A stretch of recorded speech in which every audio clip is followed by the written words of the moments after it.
Ski, if you're already here, what's my voice to the game's audio like at the moment?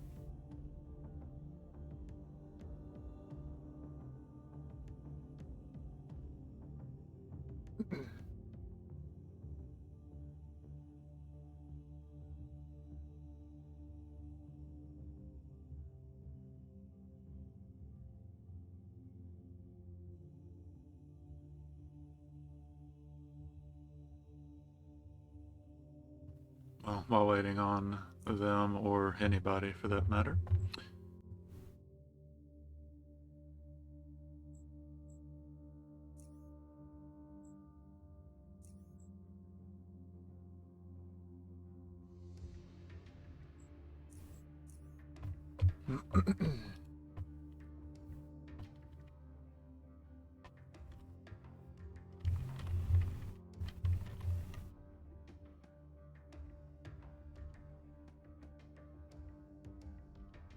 Well, I can always tweak it once we get in, so...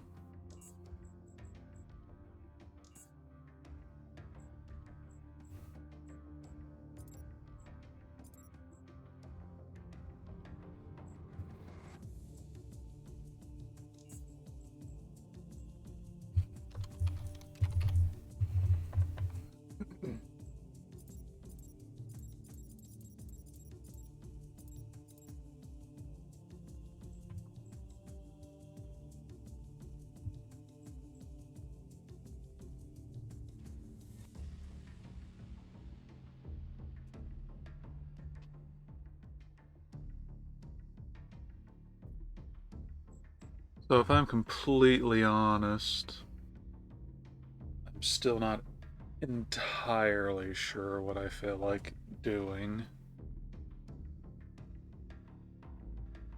And we may very well restart some few hours in. Guns would be the easiest thing to do. Guns with psychotemporal as a psionic primary focus. But I kind of want to try melee through the whole game. So...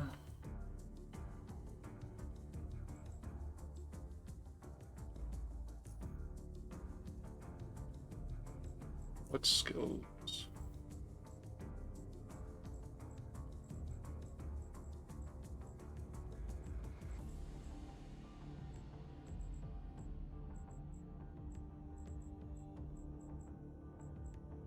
Okay.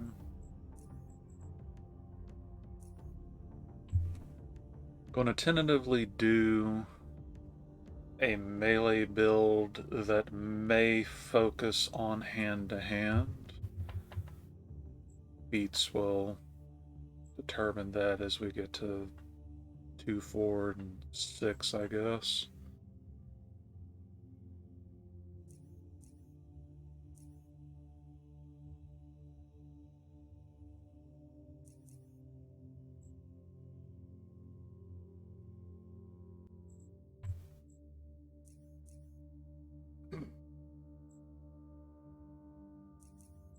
Just go full terrible idea.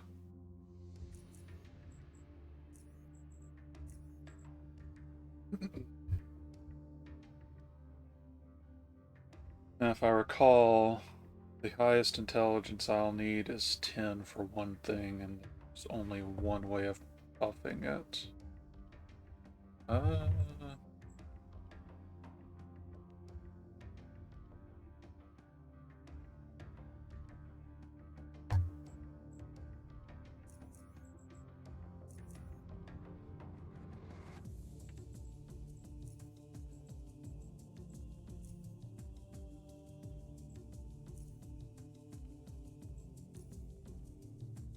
be up close and personal. That means most things are going to have a really fair chance to get some hits in, so evasion is definitely going to be key.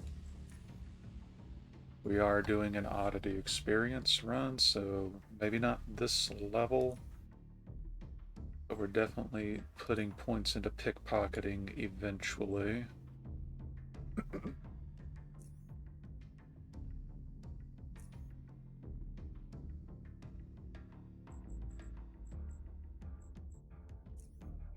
Tailoring for armor.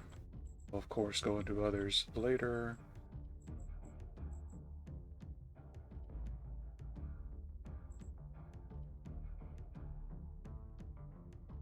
Won't actually need any points in this for a little bit.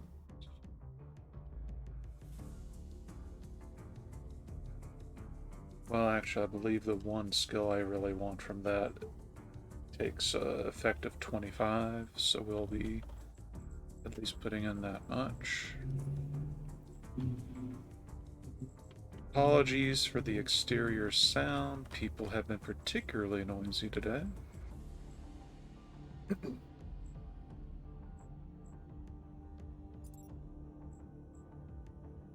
Oh, there you are.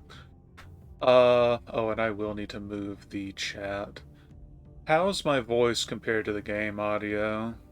The title screen theme is actually a good example to work off of because it's probably one of the loudest ones. Let's go ahead and move the chat.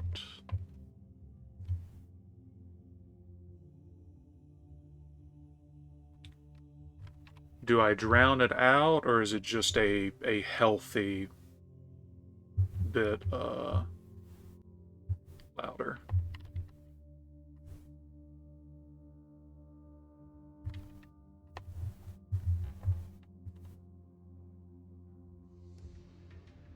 And I may still move the chat from that corner, depends on how things look.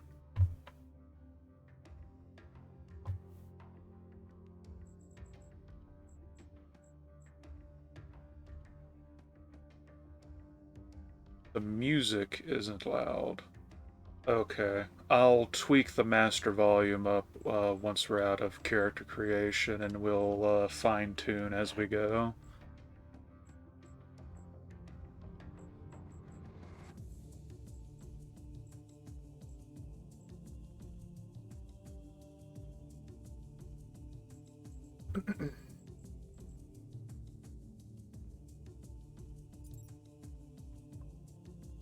Our level 1 feats are going to be Nimble and Opportunist. We'll see if I actually enjoy punching things to death repeatedly.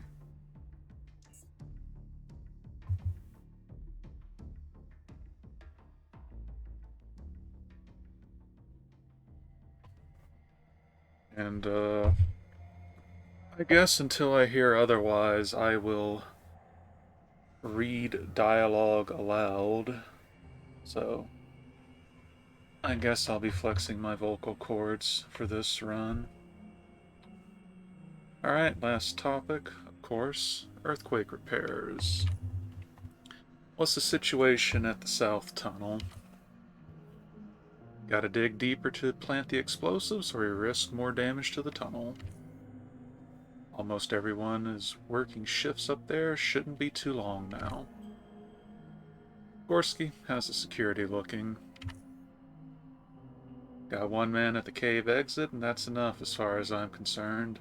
Automated security is strong there, and as long as we know the crossroad and the cove are clear, no one can sneak up on us.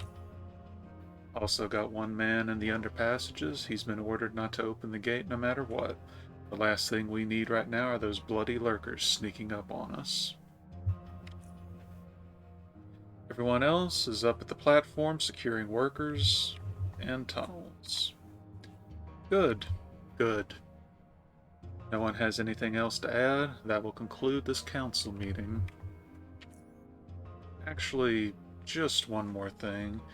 In case you weren't informed already, I admitted a new citizen to the station. That Bacon fellow? Yes, I think he'll be a good addition to the station. He and Vincel are still at the range, but they should be done any moment now, I believe. Put too much trust in your tests, Tanner. All I care about is how he handles live action, not how many points he got. Well, we'll find out soon enough. Best put him to work immediately. We need all hands on deck right now. Indeed, that is all. Vera, Worski. Want to skip the tutorial?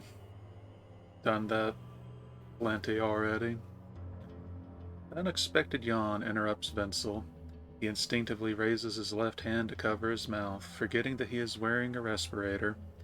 A tiny smile creeps up on your face due to this very fact. Yet you understand that after so many hours of testing, these kinds of lapses tend to sneak up on people. He soon continues. Excuse me, all in all, Bacon, as far as I'm concerned, we're done here. Got a few other things to do, but unless you'd like to have another go at the testing range, you have no reason to stay here any longer. So, skipping the tutorial. Actually, you know what? I'm going to go ahead and do a full immersion run, just for the sake of people who want story, but can't stomach playing through this themselves, which is fair. How do I compare to the other newcomers, Vincel? I can't tell you that, Bacon. A persuasion check I'm definitely going to fail? Come on, man. It'll stay between you and me. You'll have to be patient, I'm afraid. And feeling pretty tired, and it's hardly a secret you are too. Besides, I can't wait to check out my new room. I have no doubt you'll like it. I have yet to see any newcomers complain. He laughs. Nothing more to say than congratulations again, Bacon, and welcome to Southgate Station. Go and get some rest.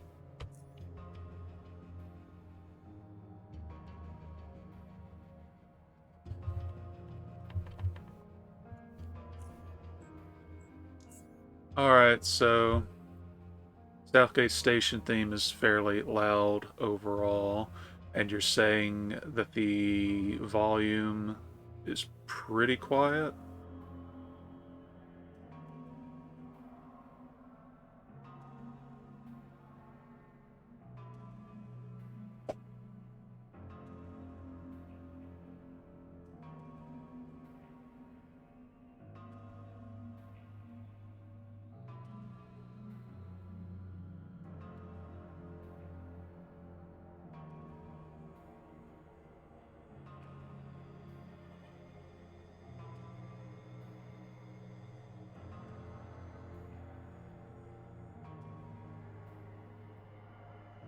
Tentatively turn up the master volume until I hear back from you.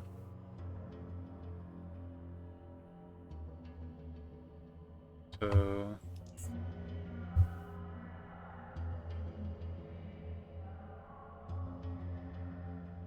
I'll go ahead and adjust my headset accordingly. So tell me how loud that is compared to my voice whenever you get the chance. Or actually, you know what?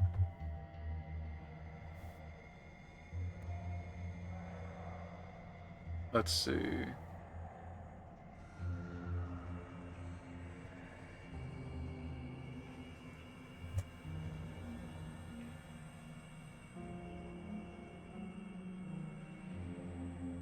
Hmm.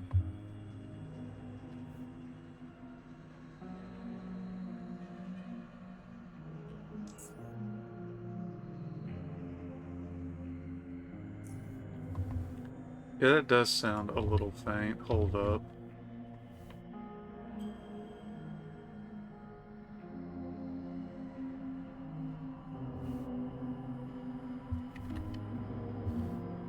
So I tentatively increased the volume in OBS.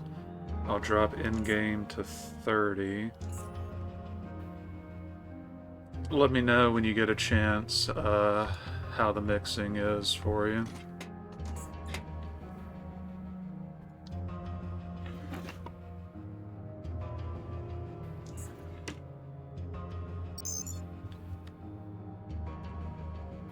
Security scope. Bacon, personal. Access level, full. Key card from Wayne. Hi, I fixed your door, so the key card should work fine now. In case you haven't found it yet, it's in your desk. See you around. Welcome from Tanner. Congratulations, you've passed all the tests we presented to you in the past weeks, and have now obtained full citizenship in Southgate Station. On behalf of the entire community, I welcome you into our fold. Visit me in my office in the Commons as soon as you've rested so we can discuss your duties in the coming days.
This is Southgate Station. This is the first and potentially only, if you screw things up, hub you get to work with in the game. Our experience bar is this lovely only 4-point bar. That's because we're doing the oddity system, which will be fleshed out as we progress further. But for all intents and purposes, oddity experience is the one mode of the game you can't grind, can't overgrind. Ski, how's my voice to game volume now? Can you hear the game volume?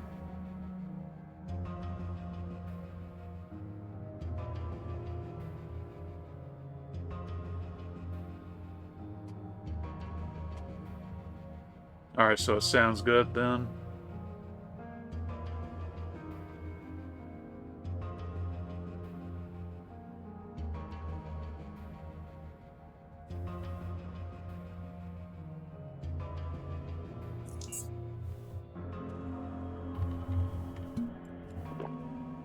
Alright, good. Thank you. And you joke like it's Pokemon, but yeah, that's basically what an oddity run typically ends up being. You'll do everything you can, dig into every hole you can, and do stupid stuff you would never ordinarily do, because it'll get you a precious experience point. The man behind the desk is Hadrian Tanner, the counselor who admitted you.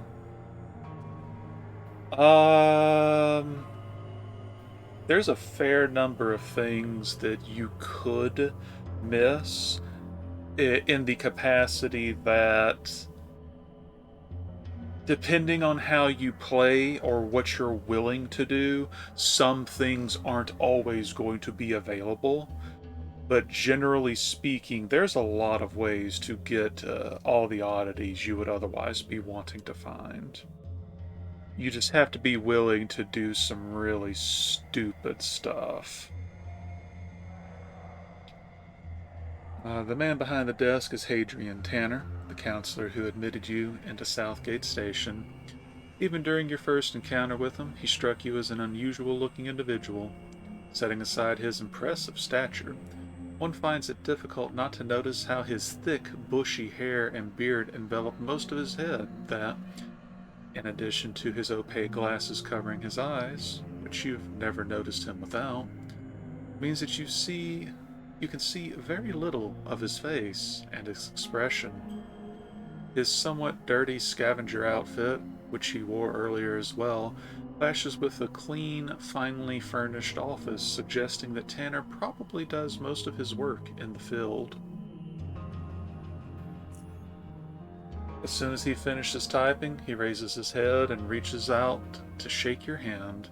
His big hand, tucked into dark brown gloves, makes yours seem like that of a child in comparison, and you especially feel his large fingers to be twice as thick as yours. His deep voice feels distant and calming when he addresses you. Congratulations once again, Bacon, and welcome to our small community.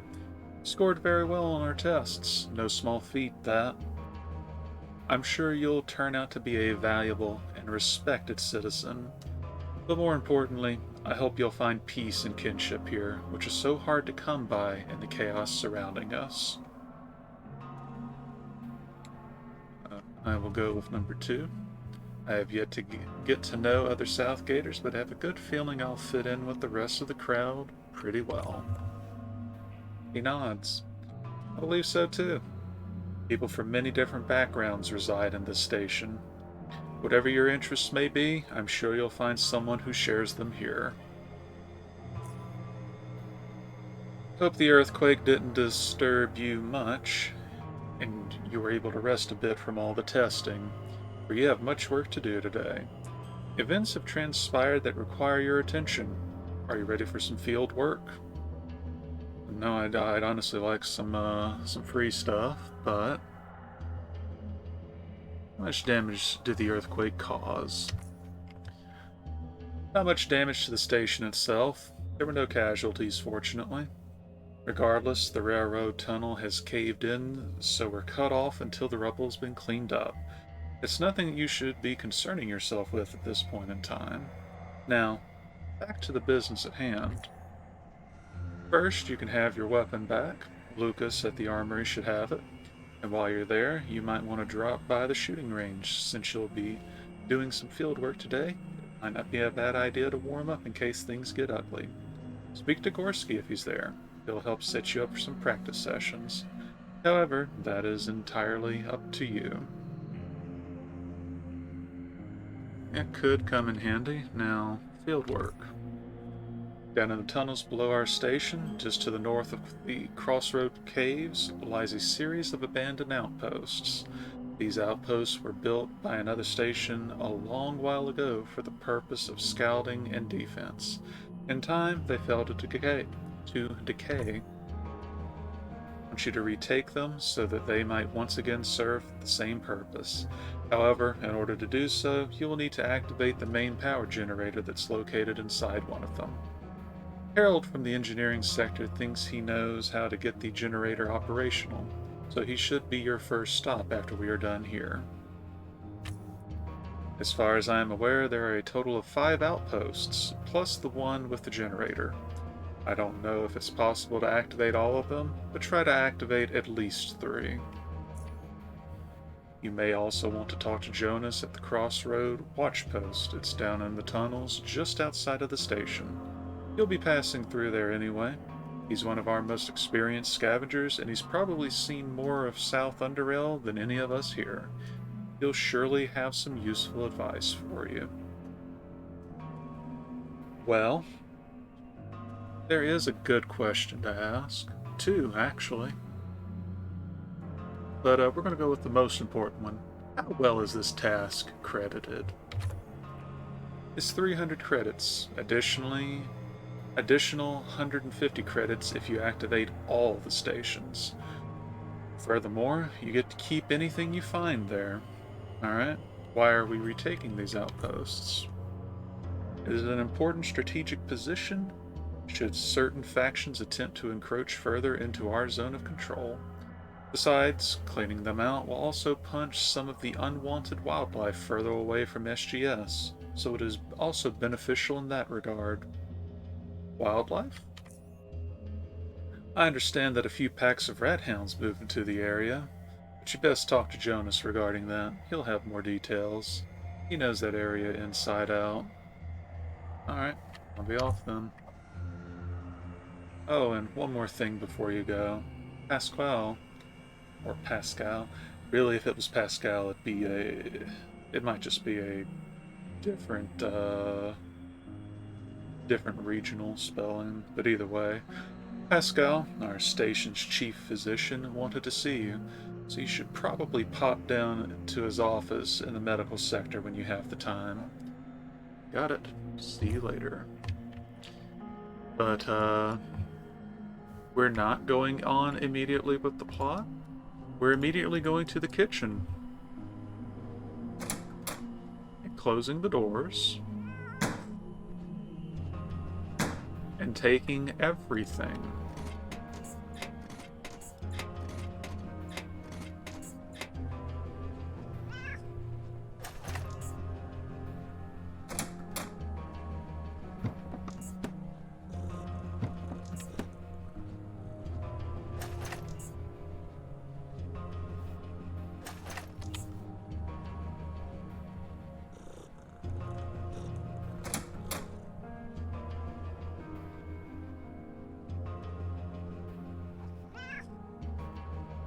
Which we will mingle in a minute. I want to process all the opening things first. Medical and psionics.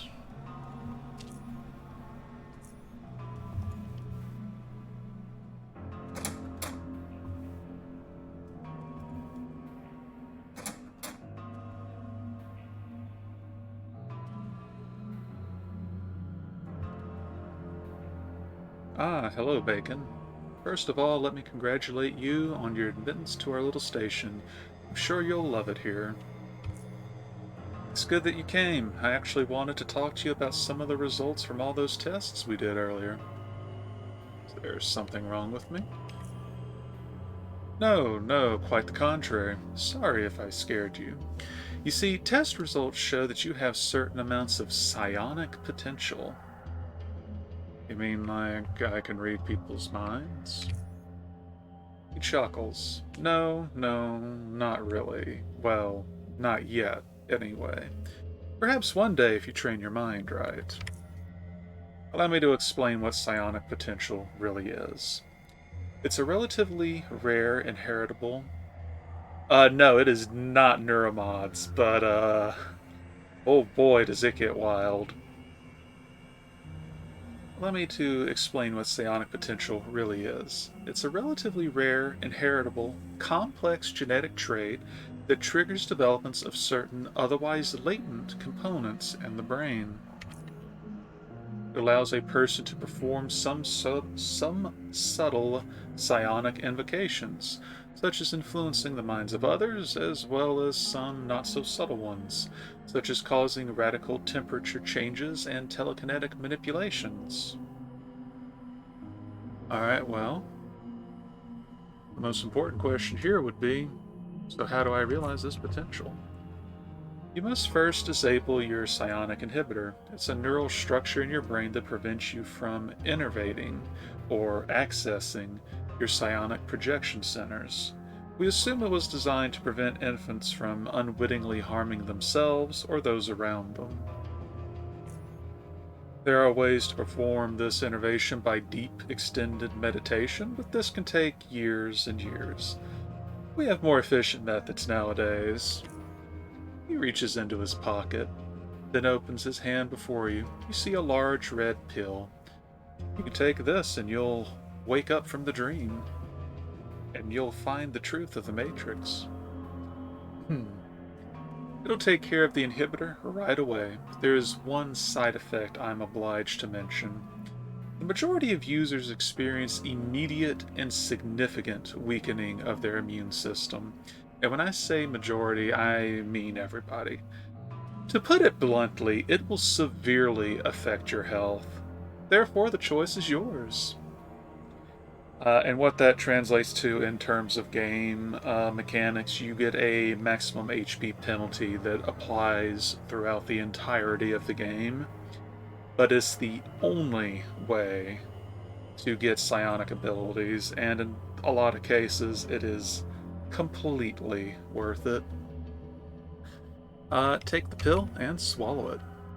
You force the oversized pill down, and for a while, nothing happens. I don't think it's working. Bacon, are you alright? Can you hear me? Dead.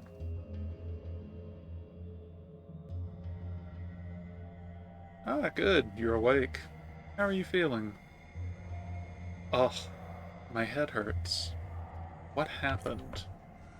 Disabling the inhibitors seems to have caused a psionic surge, but you're alright now.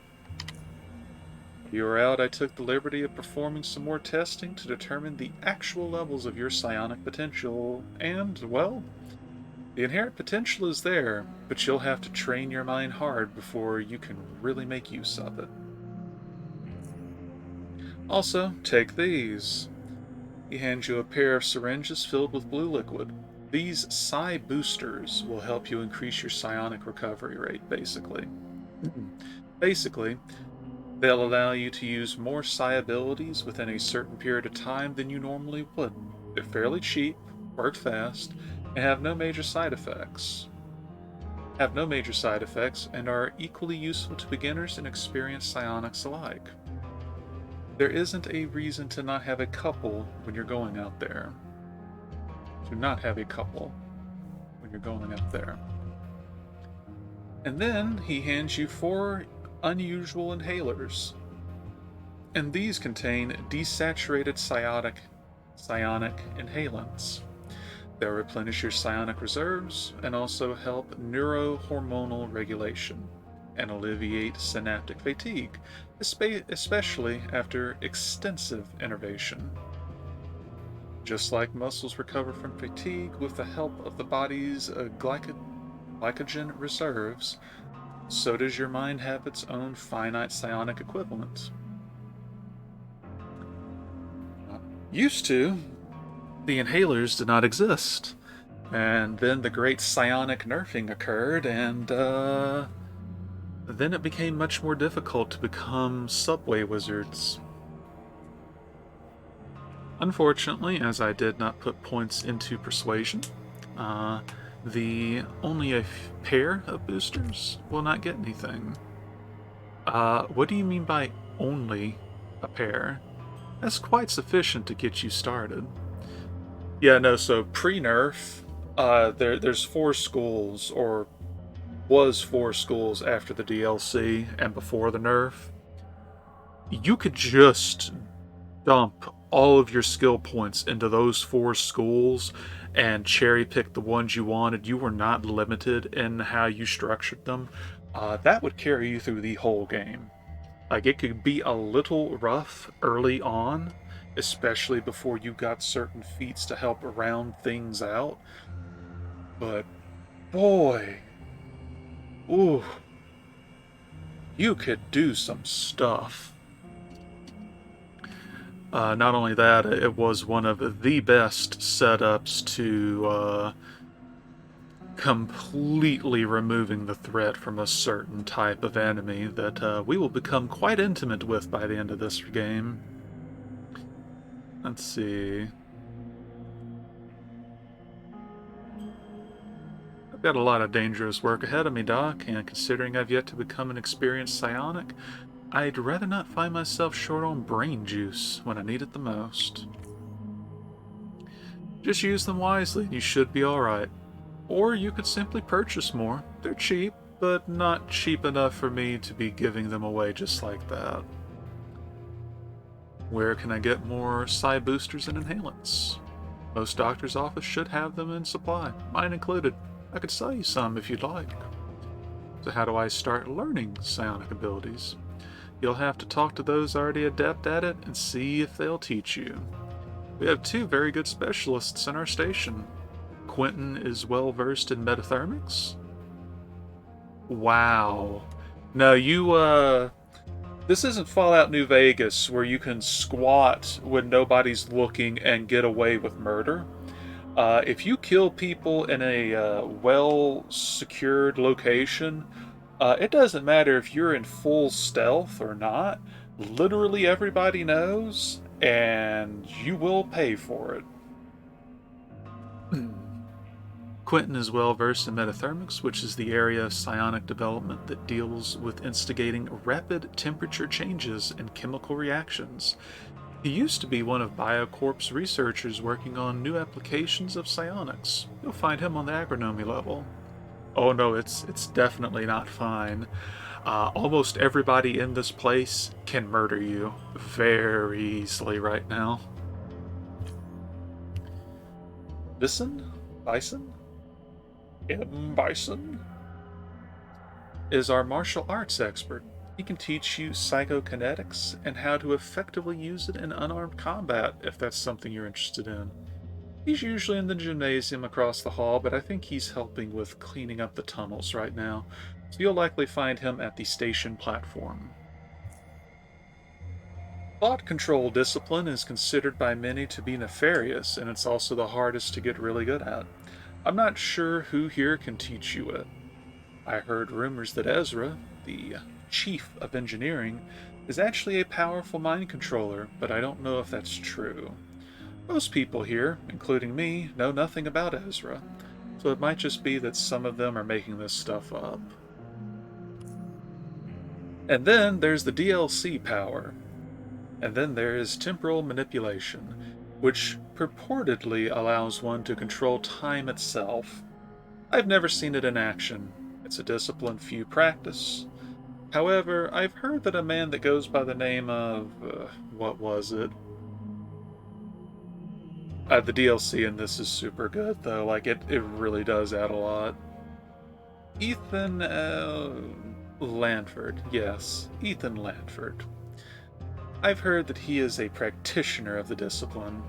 He's not from around here, but he does visit SGS from time to time.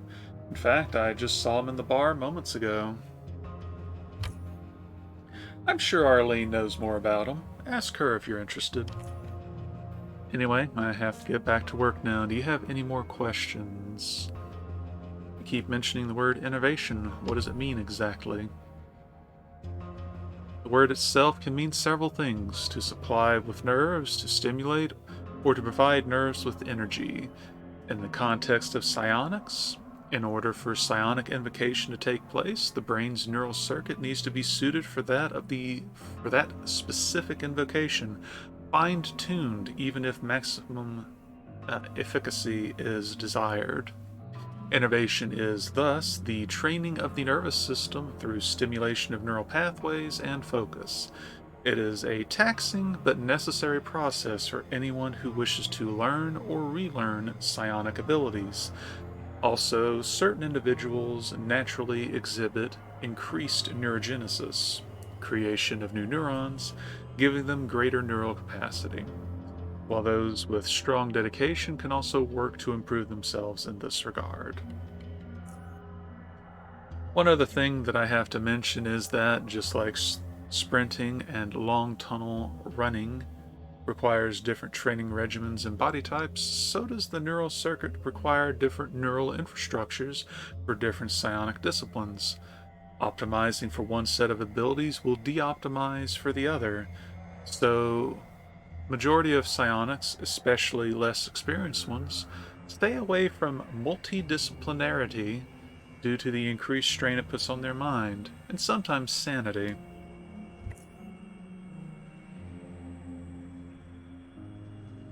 Got it. Now there's something else I wanted to ask you about. Who's that dead woman in the operating room? A guard found her dying in Mushroom Cove. Identity is still unknown, presumably some scavenger, but she had very few items on her when she was found. What happened to her?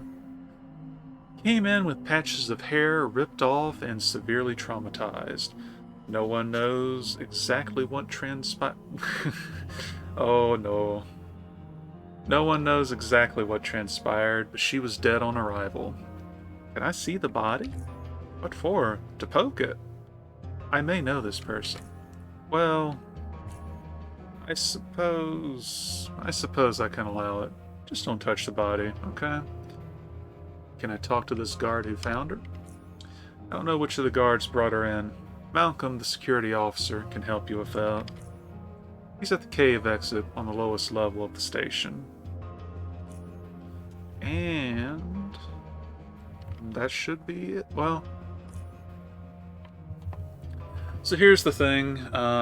You should keep the desaturated psionic inhalants. Reasonably speaking, there's no reason not to keep them. But, you don't need them right now. And you know what you do need right now? Money. A whole lot of money.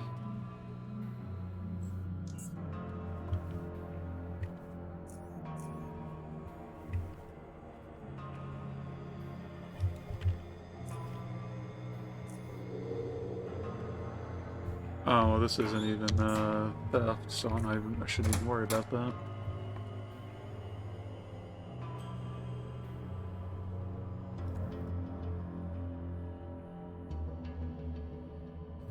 Before you is a body of a young scavenger, a woman barely over 20, if over at all.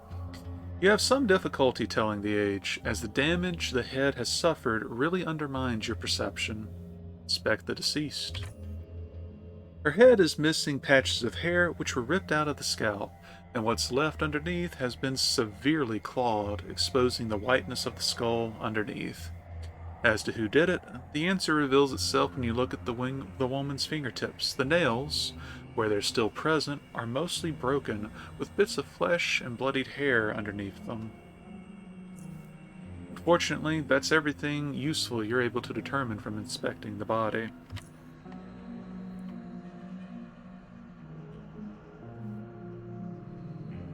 So, I recently looked at somebody who was streaming Underrail. Didn't actually expect to see people streaming, and it was somebody that just freshly started the game, the first time even, which is part of the reason why I was so gung-ho to get this run up and going, other than the fact my stick drift kicked in on the controller. That quest with the scavenger corpse is completely RNG, both in... Apologies for that background noise. Is completely RNG, both on whether or not it's even available to begin with, as well as the nature of what you'll be dealing with in it. Short man rises from behind his desk with a grenade case in his hands. The heavy case meets the top of the desk with a thud, raising your eyebrows. The corpse, as in the whether or not there is even a corpse there, the nature of the corpse, so like the injuries, which the injuries it has is actually information for you, the player, to take and predict what you'll be facing. When I resolve it, I'll explain some of the other dungeons variants there are with it. The heavy case meets the top of the desk with a thud, raising your eyebrows, which in turn makes the man's face turn into a smile.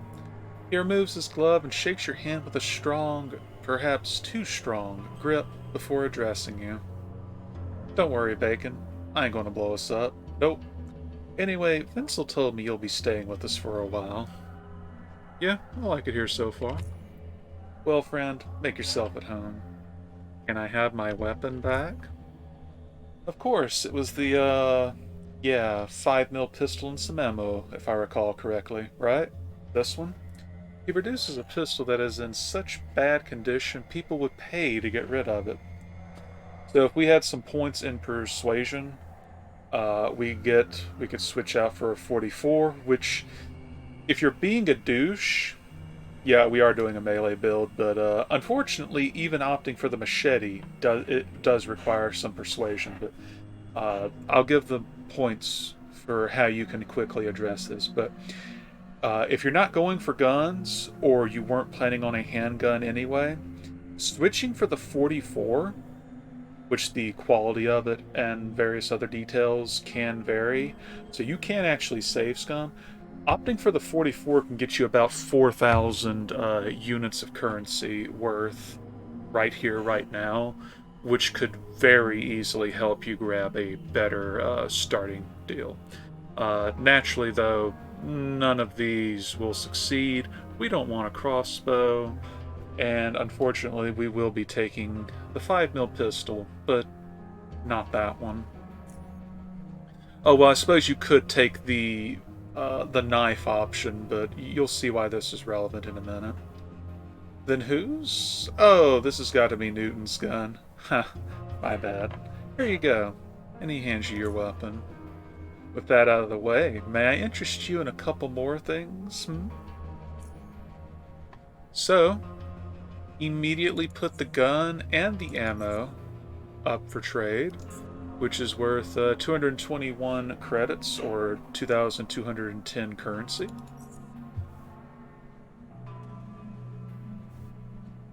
So let's see. So as you can see, you can already buy ridiculously expensive items, but not entirely recommended. And honestly, don't even really recommend buying the leather gloves for reasons we'll get to shortly. So right now,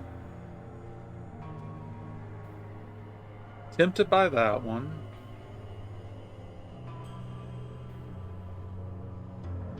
We're going to get the steel combat knife that's worth a little over 1,000. It's got a 600 out of 600 durability, which means it's a few tiers higher than the alternatives we see. And then... does he have a balaclava actually for sale? So, I would ordinarily suggest going and just making your own boots. But on account of the fact boots right out the gate are a little bit annoying, it's actually, if you can grab them relatively cheap, which this is relatively cheap, go ahead and grab some Cave Hopper leather boots. And does he have a balaclava? Yes, but terrible ones. So the stealth is there, but the agility is what we want off of that. Agility does affect your movement points, and of course, every point in a main attribute will positively benefit various skills. Agility, and dexterity are two big ones. So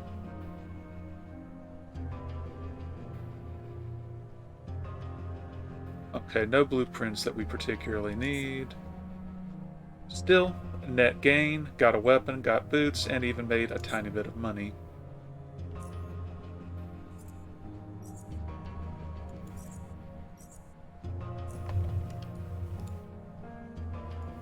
Keeping our hands empty for now, but as you can see, even though the item itself says 12 AP per hit, due to our dexterity, it's actually 10. And likewise with our fist, instead of 10 AP per hit, it's actually 8. And that's one of the reasons why melee combat can get a little bit funky once you start getting a bunch of modifiers going. So next, we want to go to agronomy and pins.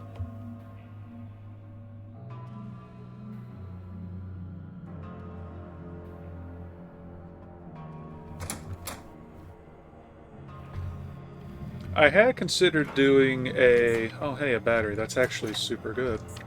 I had considering doing a dominating difficulty run, and even did like a prototype run just to see what the experience would be like.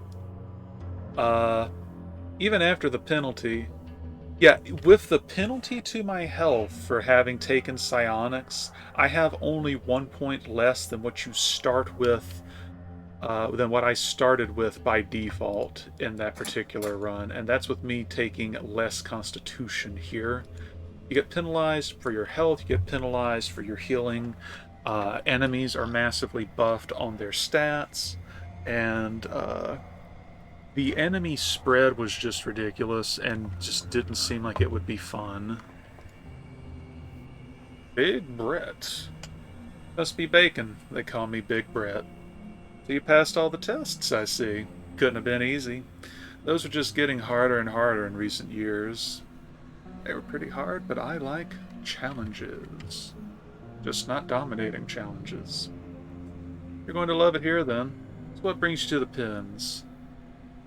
Most importantly, do you have anything to trade? Boots, combat gloves. We want both of those. Don't have any plants or fungi yet. Or, excuse me, fungi.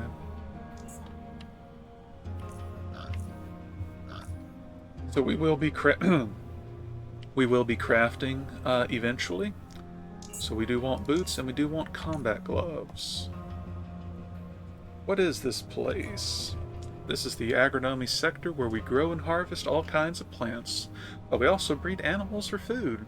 In short, our job is to provide food to the station in any way possible. Let's get out of here.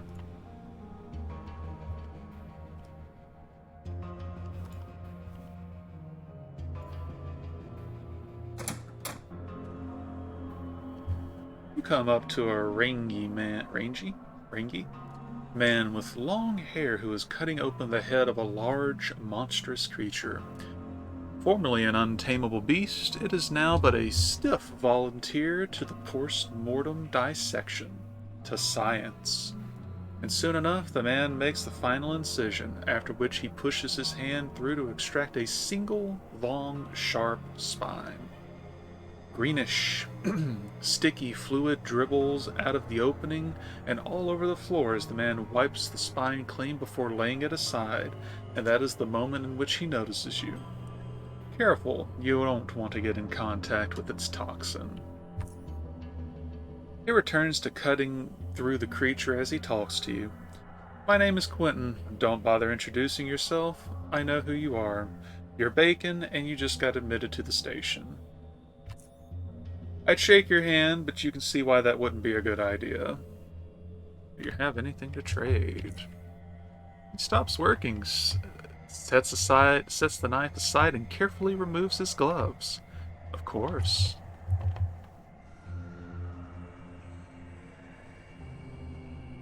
Leather armor. Which you don't have to get this. There are very easy ways of getting this. But my startup process is a special kind of stupid, which we'll get on that in a minute. So, because we don't actually use psionics super heavily at the start, I'm going to go ahead and sell those as well. Sell these tranquilizing bolts because we don't use crossbows. And that'll do that.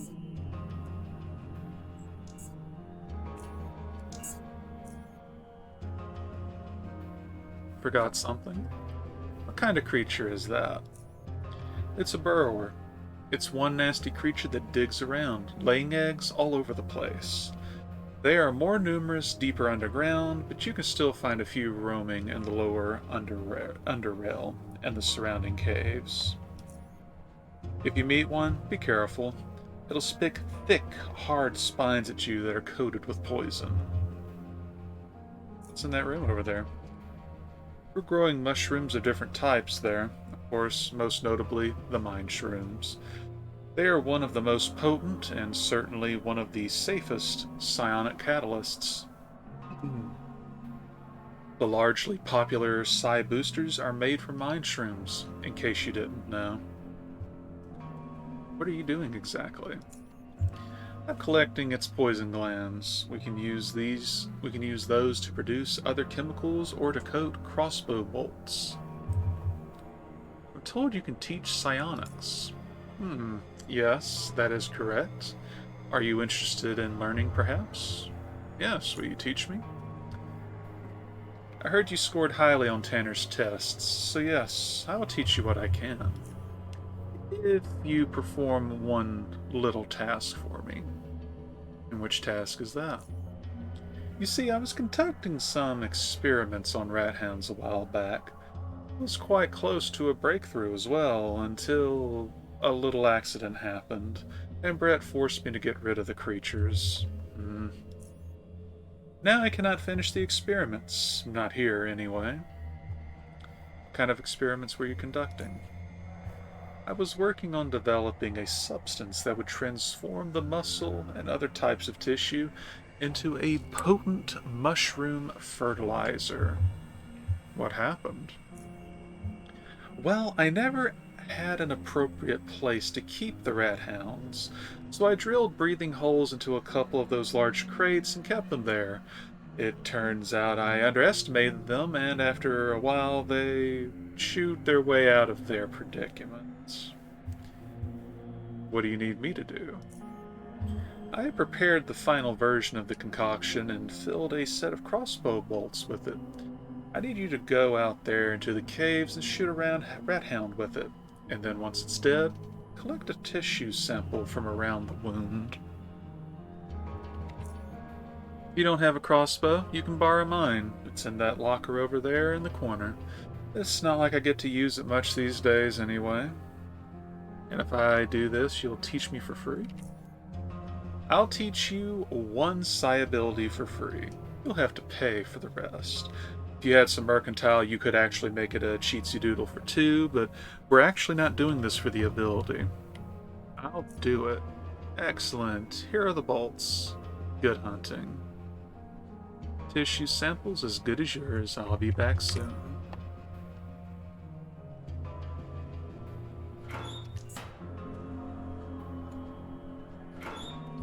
The actual reason that we're doing this is the free crossbow that we will afterwards sell.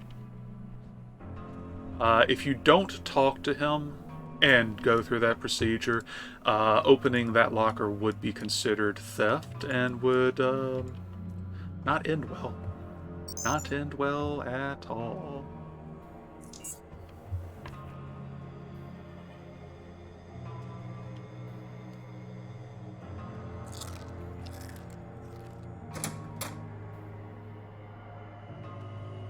Harold? Howdy. You must be the new guy. Name's Harold. I'm in charge of this little workshop here. Nice to meet you, Harold. I'm Bacon. So, you looking for something specific, or just looking around? Tanner tells me you know of a way to restore power to the outposts to the north. He nods. Right, I remember taking a look at the power generator there a while back. I couldn't do anything about it back then because I didn't have this. He rummages through the boxes that are on the table before producing something resembling an energy core. Here, it's a flux controller. If you insert it into the slot at the front of the power generator, it should get it running again. After that, you ought to be able to reactivate all the outposts. I'm afraid you'll have to do that manually, though. You see, each of them has a switch that cuts off the power in case of a hazard. Got it. Thanks. I'll give it a try. What's up? Do you have any stuff to trade? I've got plenty. Take a look. Even though he will accept repair and patching kits, never sell them. Never. If you don't understand why yet, you'll understand eventually. Okay, nothing that I particularly feel like dumping funds out on. The lockpicks, though. I got somewhere better I can grab those from, but the Omni tool.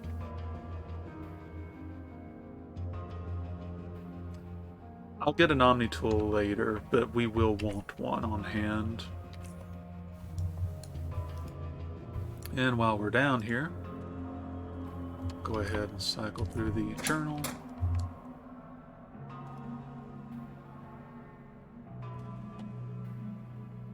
As he turns around to face you, you immediately notice there is something off with this man. His face is pale and hairless. He is missing one of his eyes, and instead, wires protrude from his eye socket, traveling over the side of his face and disappearing down the back of his neck. The other eye is almost colorless, with the pupils so contracted you have to question whether he can even see at all. He speaks to you with a calm and even voice. Hello, Bacon. I am Ezra. I act as the head network administrator and chief of the entire engineering sector. Are you blind, Ezra? Ezra raises his hand slowly and extends it towards you. He holds two of his fingers in front of your face for a moment, each pointing at one of your eyes, before retracting the hand. What is it exactly you do here? Me specifically? The cybernetics department? Or the engineering sector? I meant you. I make sure that all parts of the station's internal networks are communicating properly and securely, and that all the scripts are running as they should. I also oversee all operations of the engineering sector. How about the cyber department? We maintain and improve the station's internal network. We write programs for all automated systems in the station. What does the engineering sector do in general? We construct, deconstruct, research, upgrade. Listing all the specific things we do would take too much of my time. Go around and talk to people working here. They might be willing to let you know the details of their projects. Let's talk about something else. First, do you have anything to trade? And we will take one hacksaw unit.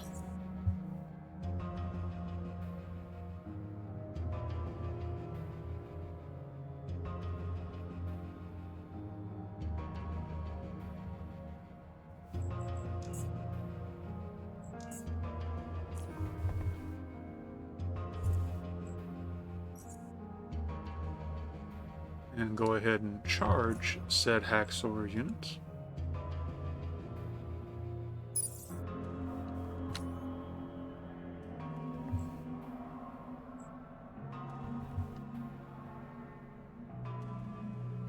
Bacon. So I'm going to save real quick.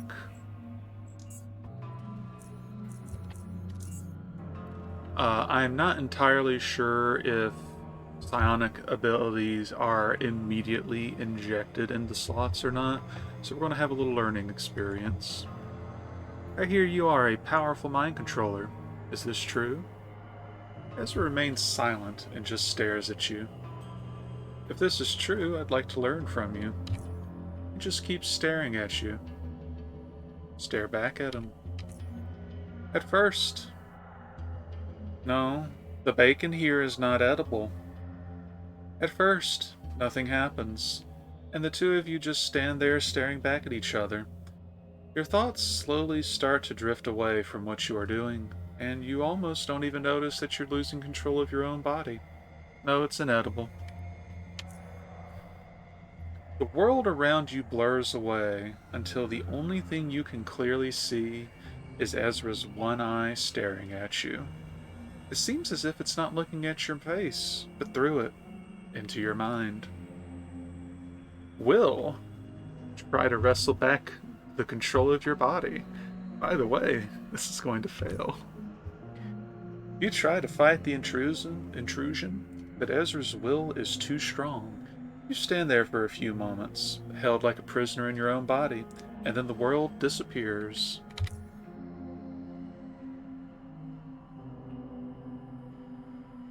Dead. Except not really. You find yourself on a small isle in the middle of a lake with no recollection of how you got here.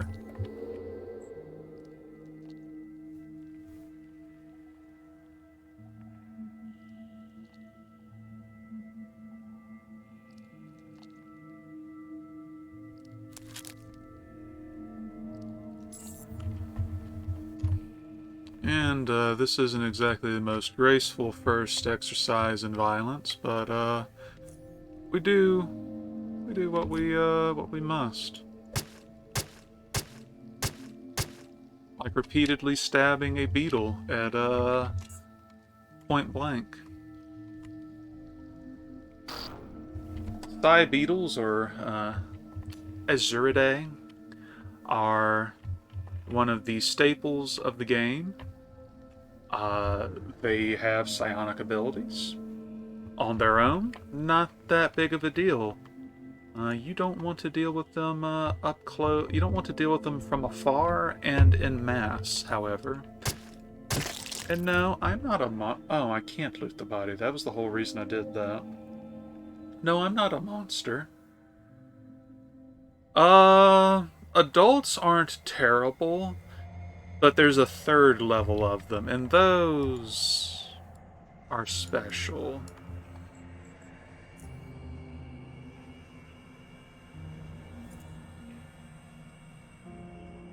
Okay.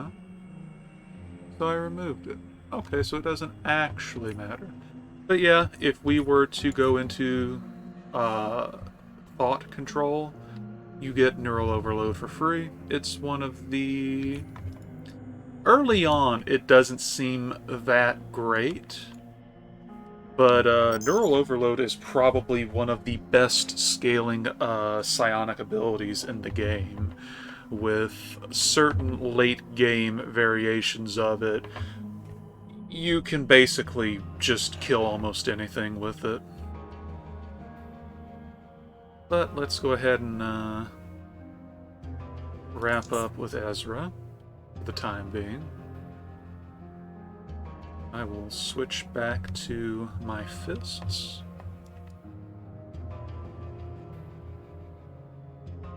Bacon, what did you do to me? Only what you wanted. Consider that first lesson free of charge. And he is, of course, where you would learn other thought control abilities. I can teach you how to short-circuit the brains of others, instill fear in them, or break their minds. Naturally, we're not going into thought control, so none of these are ever getting unlocked. While we're here, Najid. What's the sign for binary exclusive ore again? I need more caffeine. Can't talk, friend. Gotta get this expansion done. No time to chat. Have to get this done today. I actually thought he would have proper dialogue since he's got a name, but my mistake. Back up to the comments.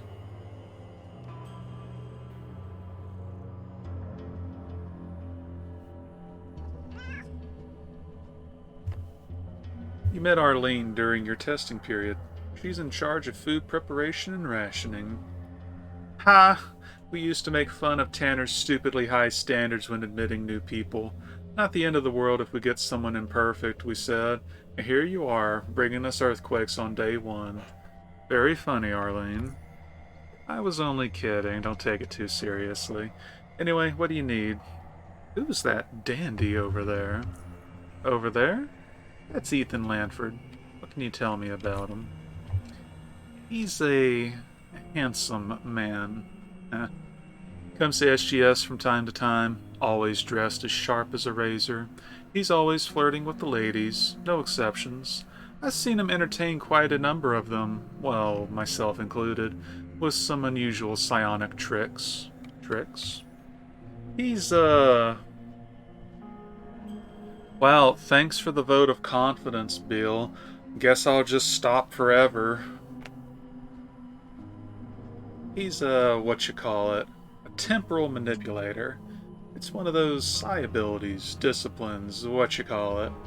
But the thing he does, I've never seen anyone else do before. He can manipulate time, but only for specific objects, like slowing down a fly so it moves its wings in slow motion, or making things hover in air, that sort of stuff.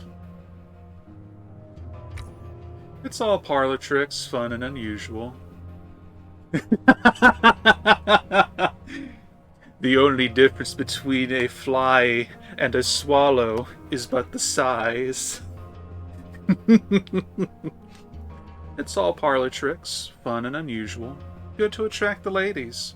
His good looks and charisma makes him stick around, though. That's his real magic. Know anything else about him? Where he's from? What does he do? Not much. He's talkative, but reveals very little about himself. When you think about it, no one knows where he's from or what he does. He usually comes alone. Maybe leaves with a girl. Maybe not. Depends. Always drinks fizzy water, yes. Has that temporal manipulation thing going for him. And that's all I know, really. Oh yeah, he dresses as sharp as... Oh wait, I said that already. Thank you. There was something else I wanted to ask you. So how bad was it, the earthquake?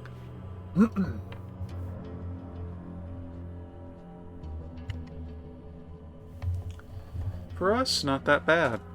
The south tunnel collapsed, so the train is out for a while. The station itself didn't suffer any major damage as far as I know. Where did they come from? Where will they go? Right now, they'll go nowhere because train's out. What else is new besides the earthquake? Gorski's gathering up his squad. Don't know what they're up to, but they're armed. Heard any good rumors? Captain Zvana recently told me about another poor soul sailing to the Silent Isle. Haven't seen him since. You actually can't walk on the train track. The entire tunnel is blocked, which we'll see shortly. I heard Morge's been acquiring some quality cigars lately. Wonder who's his supplier. No one knows who the woman that's been found in Mushroom Cove. I think Pascal's still examining the body.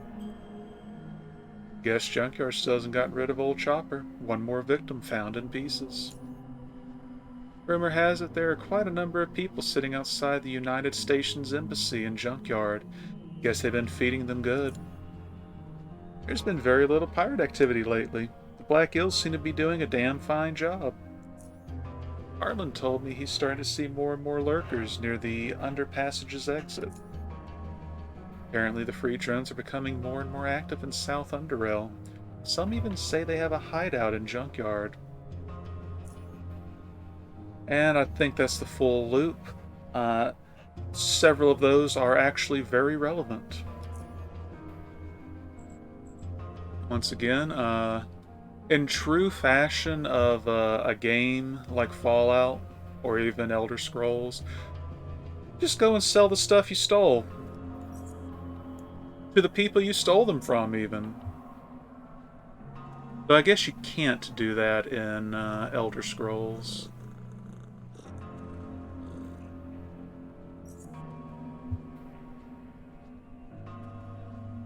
Keep the Rat Hound barbecue.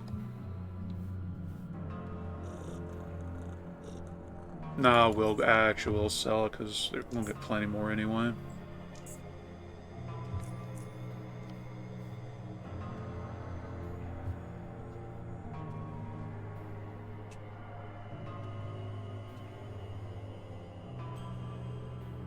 Oh yeah, and Elder Scrolls, yeah, like the moment you steal something, even if it's a generic item, the shop owner just knows, and the guards just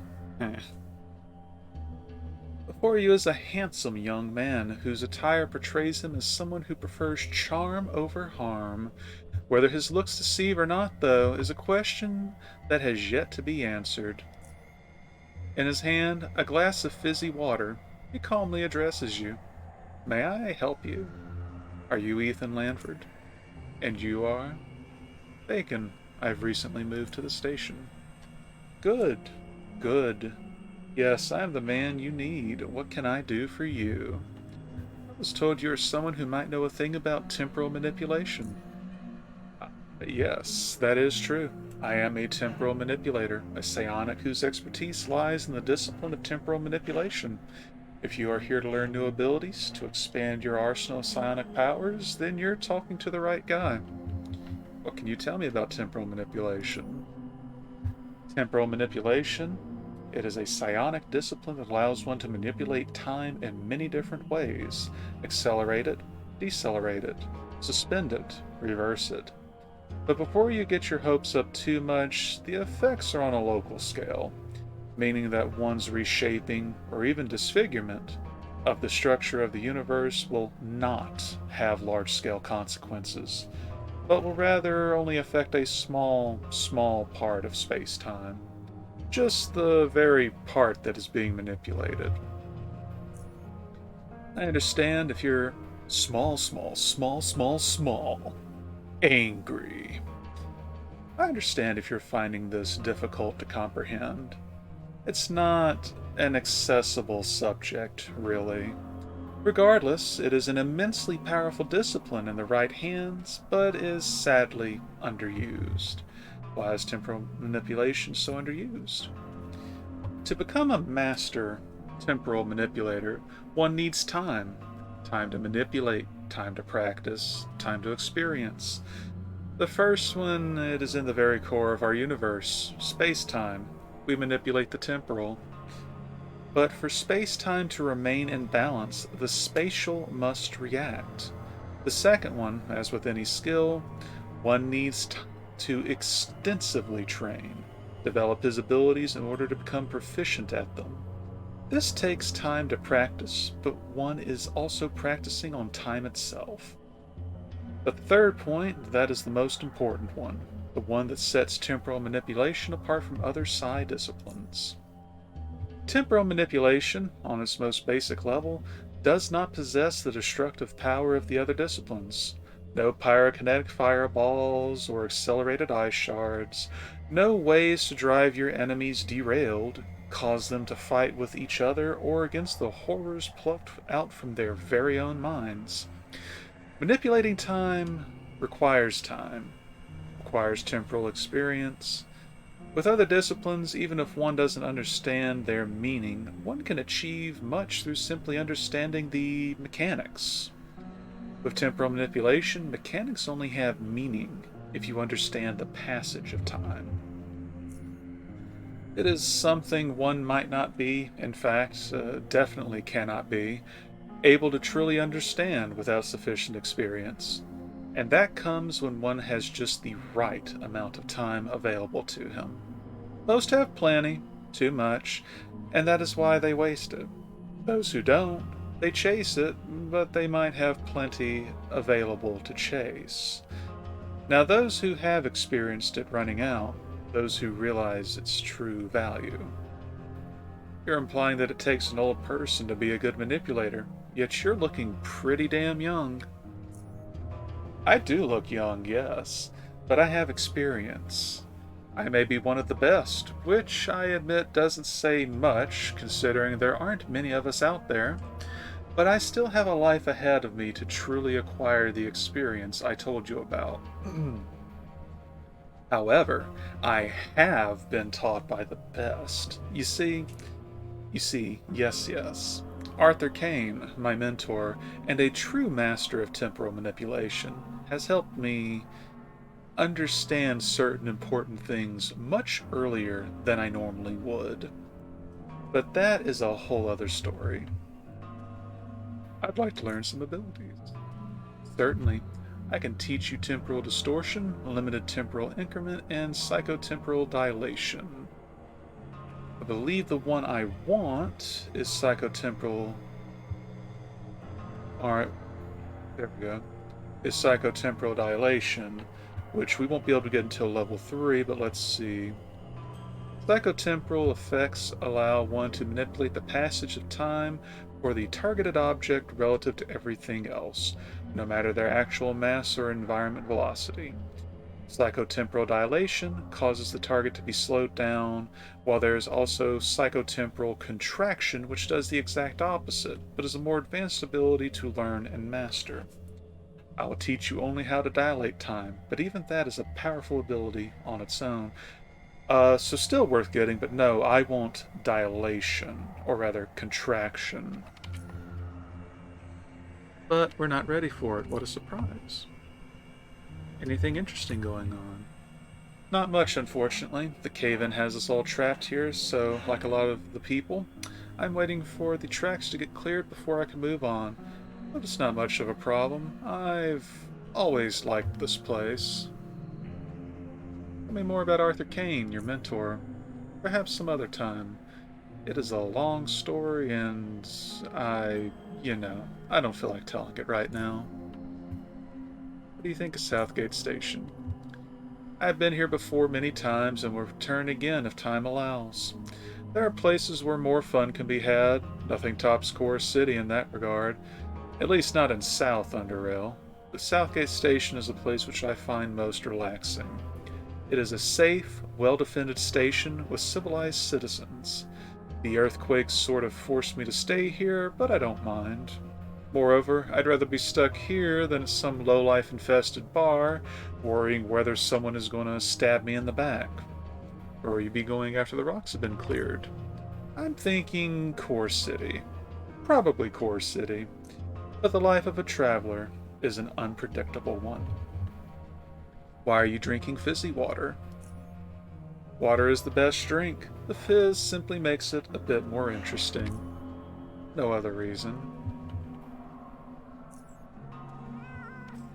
But he will be our temporal manipulation tutor, at least in the early game. Jack Quicksilver. Haven't seen you around here before. You stuck in this hole now as well? Oh, actually, I'm new here. Name's Jack Quicksilver. Where are you from, Jack? I'm not a citizen of any place, if that's what you're asking. I travel around a lot, but when I'm not on a train, I spend most of my time in Core City. What brought you here in the first place? A lucrative business opportunity, but it slipped past me, unfortunately. What do you do for a living? Are you a trader? Among other things, yeah. Are you looking to trade? Show me what you got. And because I don't feel like wasting a valuable piece of black cloth, we will be buying his balaclava. And it might be worth considering grabbing that frag grenade.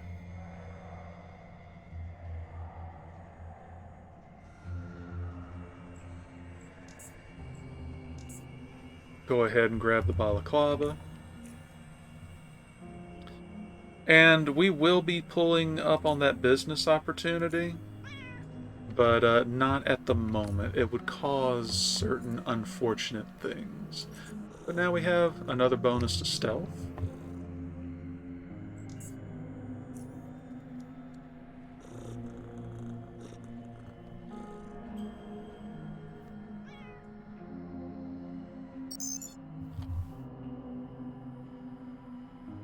See, have I missed out on anything?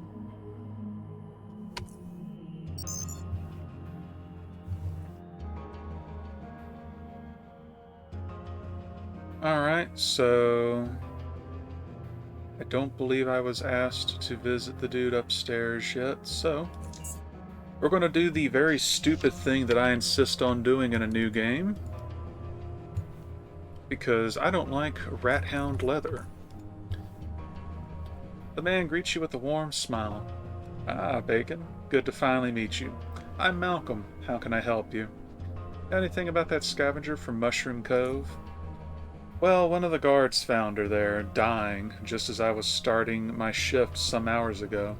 She was missing some patches of hair and skin, the skull was showing, but that face... like she's been through...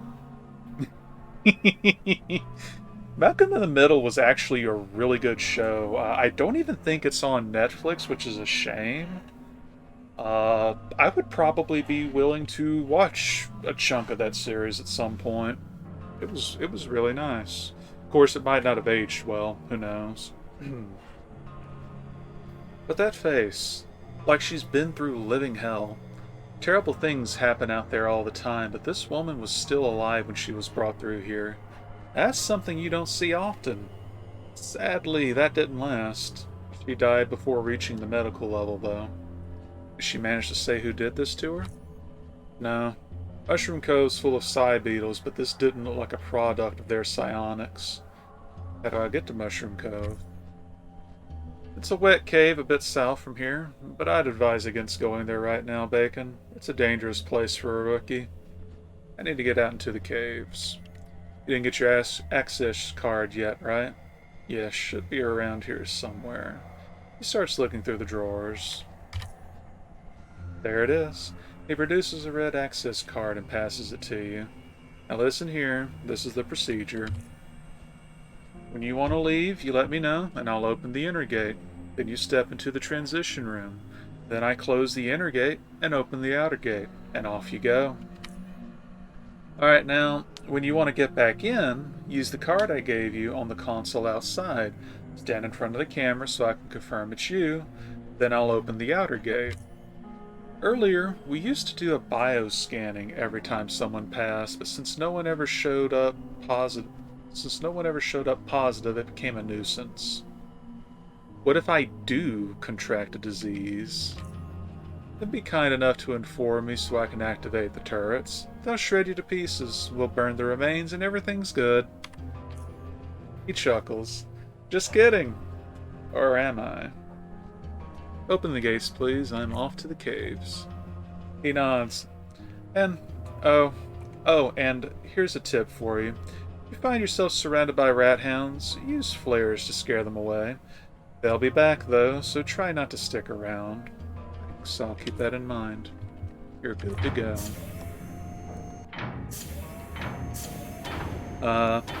You might have noticed that I'm moving at a brisk pace compared to before. I turned the movement speed up to 5. It multiplies for everybody. Not worth using if you're trying to be sneaky, because you will be discovered at what seems to be about 5 times the speed. For everything else, though, it'll work. Old Jonas. An old man wearing an old coat, old pants, and old boots introduces himself with an amiable smile. Oh, that's the young Bacon. Off to do some hunting?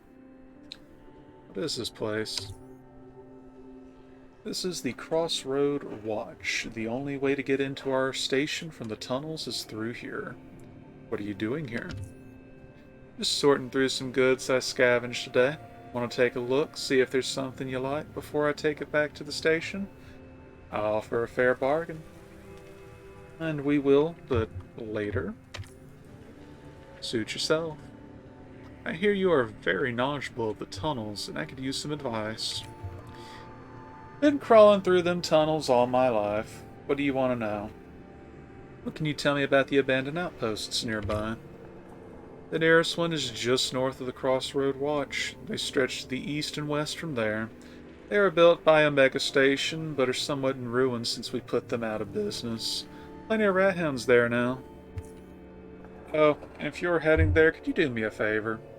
I was scavenging near those outposts a while back, and I think I lost my old digital watch there. It was about this big and made of metal. It doesn't have a strap, so I keep it in my pocket. It must have fallen out somewhere. Would you keep an eye out for it? Bring it back. I'll make you a good bargain for it. Metal detector's on. I'll have your watch back in no time. I'm not getting my hopes up, but good hunting. Is it really true that you descended to the bottom of deep caverns? He laughs. Listen, youngster, there's not a place in this accursed underworld these old legs haven't visited. I've descended as low as one can go, and I even took a peek into the dreaded mutagen tanks, and... well, maybe I'll tell you more over a drink sometime. How much damage did the earthquake do to these surrounding tunnels? Well, a lot of the passageways have caved in. I'd used dynamite to clear them up, but Tanner confiscated all of it to make it available for clearing up the south tunnel. Can't say I blame him. The metro's more important. The passage to the lake is clear, though, if you're up for some fishing or something. Can you tell me about the creatures that inhabit these tunnels? Well, there's cave hoppers, mole crickets, rat hounds, side beetles, and rarely shadow crawlers. What critter are you interested in? Tell me about cave hoppers. They are harmless little critters, quite tasty if cooked properly, too.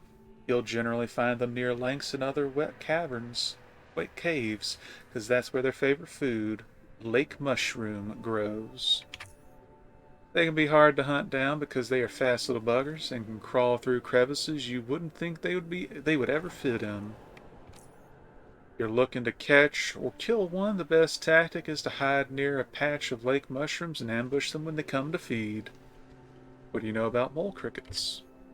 They're probably the smallest of all of the big insects. They are aggressive and will attack you if you come close, but they aren't that dangerous. Usually you can just stomp them out or smash them with a crowbar or something. Their bites are weak, and you should be fine as long as you have some armor on you. They're also acidic, so don't let them nibble away on you too long or you will feel the burn. What are rat hounds?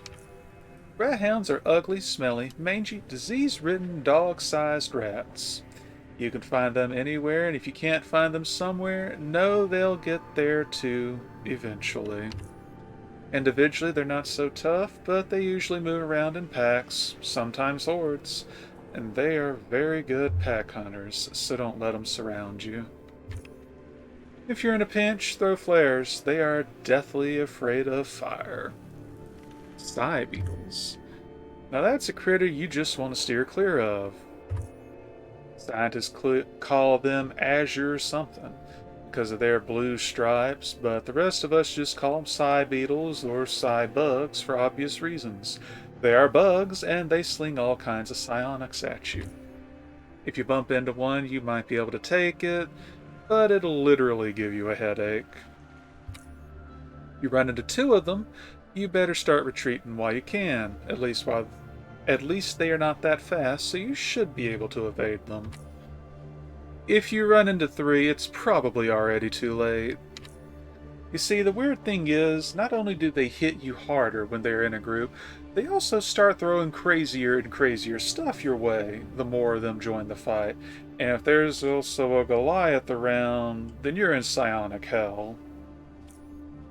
If you absolutely must fight them, try to get close and personal. They are not comfortable with exposing their massive brains to sling psionics while people are near them. Not even the Goliaths. Instead, they'll either try to gain some distance or they'll just bite you. And their bite is far less dangerous than their psionics. Goliaths have big horns, however, and those can easily go through a man. The Psy beetles usually hang around mine shrooms, so if you're in an area where those are plentiful, be on your guard. What are these shadow crawlers? They're hell, that's what they are. Vile, awful insects that crawl around them cave walls, all quiet and sneaky. They surprise their victims by injecting them with a good, healthy dose of paralyzing venom, then retreat to the shadows until the poison makes you stiff as a rail, and then they eat you. He chuckles. Don't start quaking yet, 'cause they are rarely seen in close vicinity to SGS, but out there, in case you notice things are getting a bit too quiet, be on the lookout. Never mind, let me ask you something else. What are these tunnelers I've heard people mention? The thing is, no one really knows for sure who they are. They are nomadic people of the deeps. People around these parts call them tunnelers because they are known to dig wide, sprawling tunnels throughout the underground, connecting remote parts of the Underrail. But again, no one knows why they do it. Some say that they have a huge city in the middle of the deep caverns that you can reach if you follow the longest of their tunnels. Some also call them the Faceless because they believe under their huge masks they have no face. Superstitious folk don't like people saying that word, though. They say it can draw their attention to you. Are they dangerous? Very. But they are not always hostile. From my experience, it's the smaller groups or individual tunnelers that you should be the most wary of. Larger groups generally leave other Underrail folks alone as long as they ain't bothering them. So you've met some personally? Don't think there's much to this underground world I haven't seen yet, but that's a story for another time. Dang it, old man, you always hold back on the important parts. Haha, a good storyteller always leaves his public wanting for more. I think that's everything we can get from him right now. Yeah. We'll be looking for his watch shortly, and for good reason. But before that...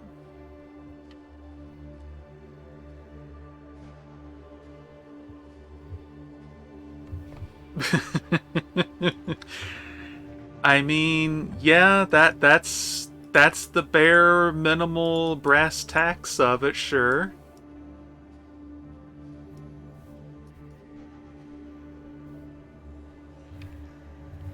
Hey, it's a trapdoor. Case in point, there are a lot of RNG things that are basically seeded at the start of your run. This trapdoor could or could not be here. I probably should not be going down here until I've done my other thing first, but Let's see how cursed it is. Oh yeah, I think I recognize this layout.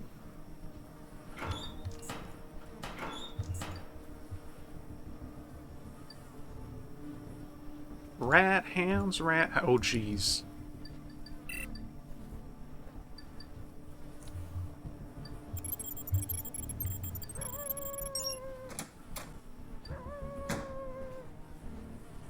Alright, well, there was a weapons locker, so... Ooh. Ooh. Damn. Well, punish for going melee, I guess, because that's not a bad find this early. And an HE grenade, bunch of ammo, but yeah, the 7.62mm Corsair.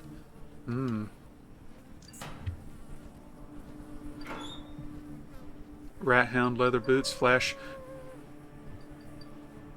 Oh, that's the rat hounds. There's several of them down here.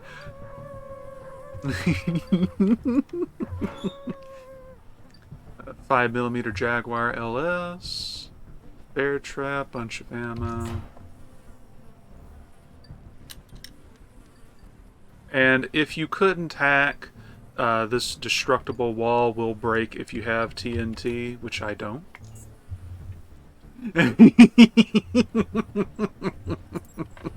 Well, apologies, but yeah. Oh, also hacking. I'll just go around.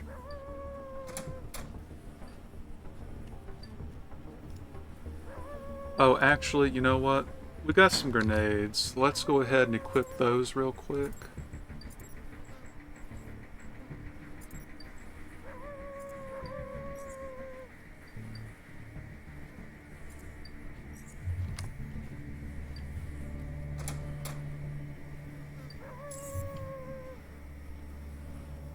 You can, there's an item you can acquire later that will make the majority of them non-hostile, so long as you do nothing hostile. But, for most intents and purposes, rat hounds are vermin. A certain friend in court... Oh, is that how far Alice has gotten? Check the buildings. Or check that big... No, you actually don't go down the hole for a story. Yeah, just check the buildings. A. So, one and done. Oh, then, I don't know what to...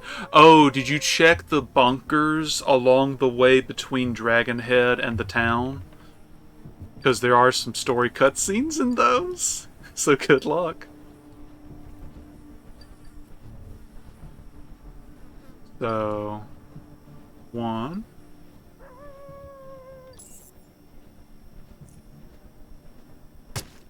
Ooh, nice. And we got an oddity.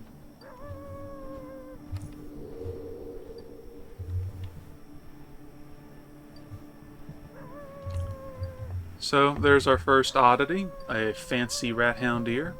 This rat hound was sporting a small gold earring for some reason.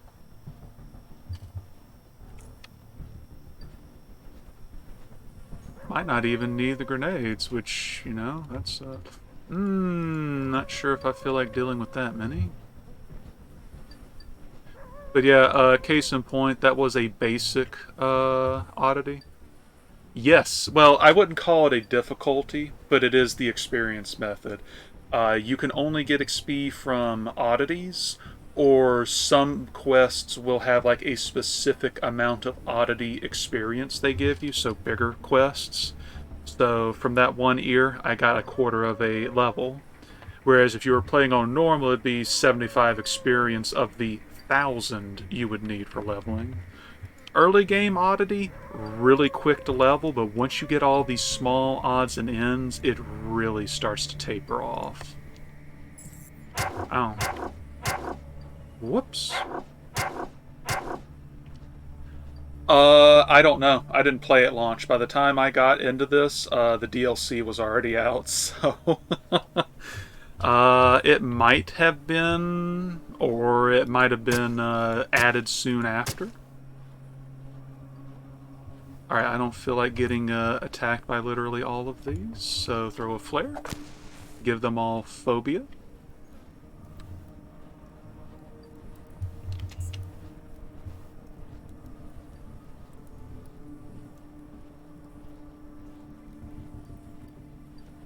See, did that move all...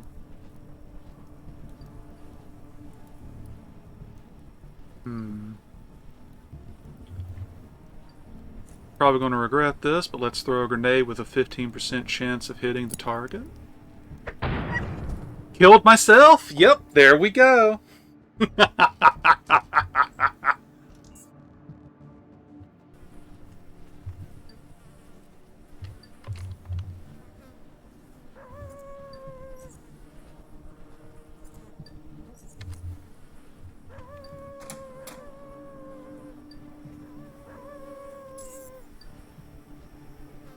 See, I'm not even mad because I had a feeling something stupid would happen.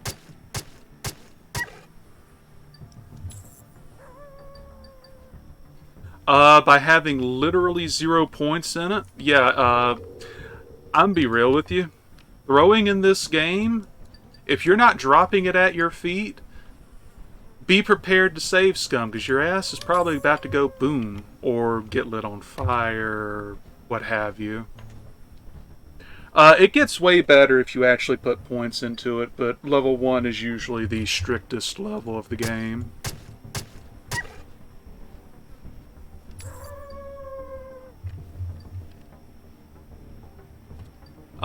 Probably because there actually is a throwing set of weapons, like actual weapons, and as a ooh. Damn, I really picked the wrong run to actually go into melee combat. Because I'm getting all the good stuff right now. That said, if you're actually building for throwing weapons, it seems to be better now. But it used to be widely regarded as the worst potential build structure.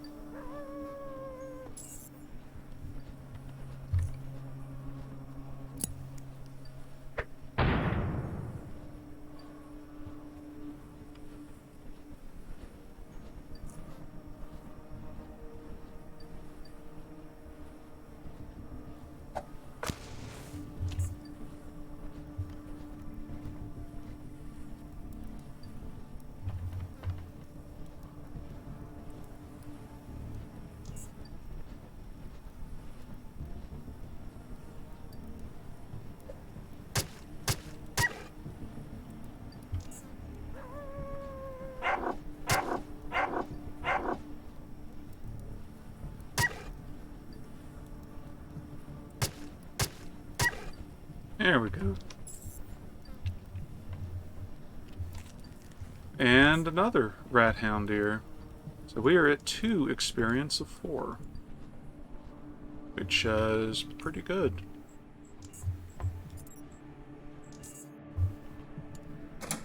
Oh. Okay. Because I don't have a 1 square point that I can choke them through, we're going to retreat so they don't just go and attack 5 times.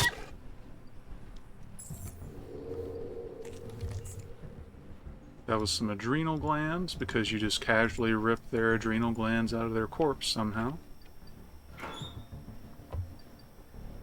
I wasn't going to only do this before returning, but I'm getting a lot of heavy stuff. And I need a lockpick.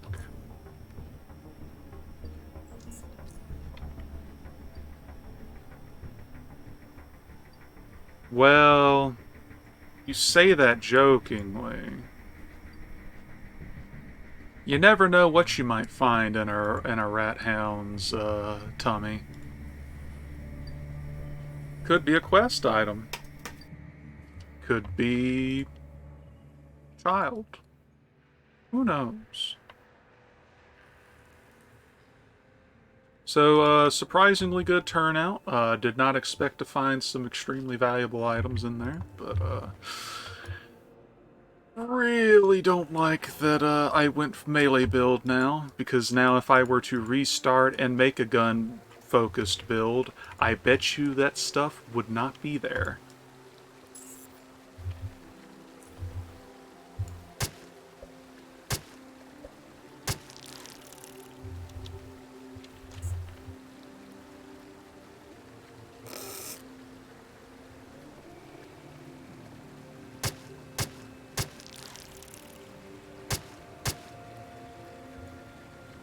Actually having a decent weapon for these is good, because trying to punch them out on dominating was actually terrible.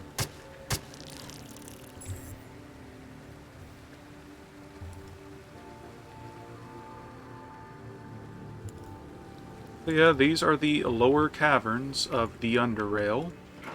Generally speaking, if you're in an area like this, wildlife is much more prevalent. You will usually not find robotic enemies, but you could find just about anything else, and you will occasionally find people.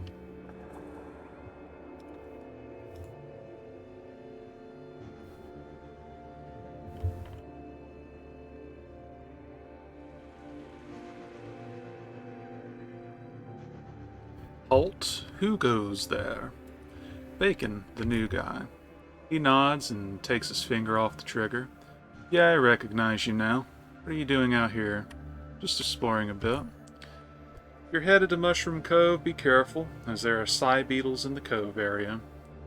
What do you know about that scavenger from Mushroom Cove? Not much, to tell you the truth. Gerald, guard, found her dying in the cove. It all happened before my shift. Where can I find this Gerald? He's probably sleeping. Yeah, long shift. But I think Malcolm was on duty at the time, he nods. Better to ask him for more info on your way back. Psy beetles? Yeah, Psy beetles. Nasty buggers. Especially if they're in a group, because that's when they start slinging powerful psionics at you. You know, if you haven't already, talk to old Jonas at Crossroads. He knows a lot about the creatures lurking in these caves and can give you some important tips. Who knows, it might save your life. In any case, stick to the eastern bank and you should be safe. Nasty buggers. By the way, I somehow got the impression that Mushroom Cove was much closer to SGS. You know, lots of people have been telling me that recently. Newcomers like you. No idea why, though. It's not like the cove has moved or anything like that. He shrugs his shoulders. Strange. Alright, thank you. I'm off. Take care.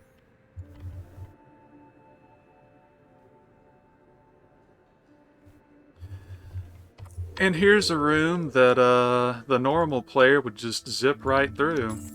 But I'm something of an asshole, and we're going to be here for a bit. Because we're going to be brutalizing these poor innocent cave hoppers for 2 reasons.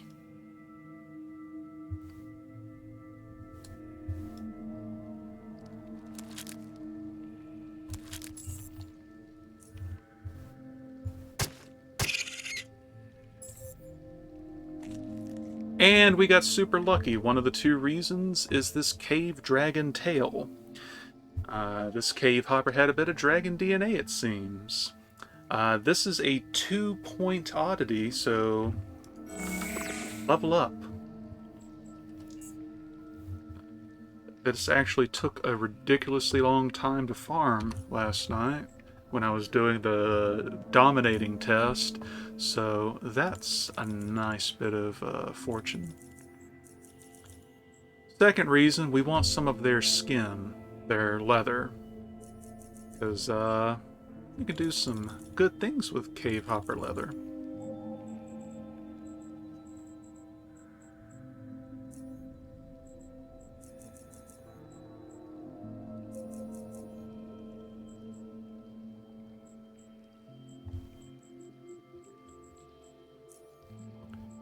And for a feat... So, if I were to grab a sledgehammer, which I'm Hadn't decided if it were going to go like just punch or knives or a mix of punching and knives. If you were to ever have a sledgehammer, though, pummel is a really good option for early game. For 10 action points, you just basically completely rob the enemy's ability to dodge if it hits. Let's see.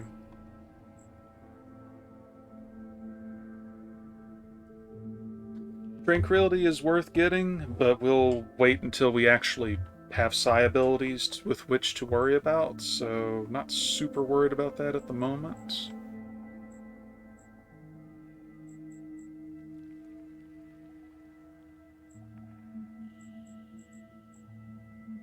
Now, if you were going for a crit psionic build, you would actually be wanting to go for Psychosis instead of Tranquility, but I tend to play a slower, stealthy, more cautious setup, so heavy crits not really my deal. Hey Bill, remind me, who stopped playing the game because they kept dying? I will take the pot shot.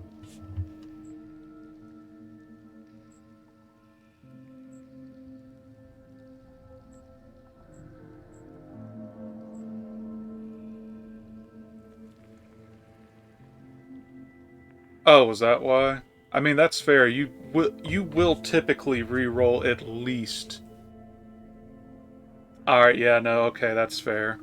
Yeah, you will typically need to re-roll about twice. First time because you just some of the things didn't completely get explained properly by the tooltips, and then second time either you just find out there's a easier way to start, or you get a better idea of what you want to do. Third time's usually the charm.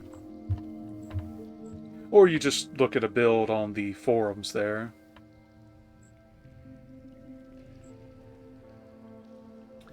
Hit and run.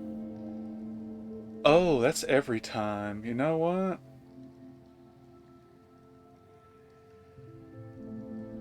Might have to consider hit and run, actually. It says I don't think there's anything else that is immediately super great. Interloper would be okay, but sprints.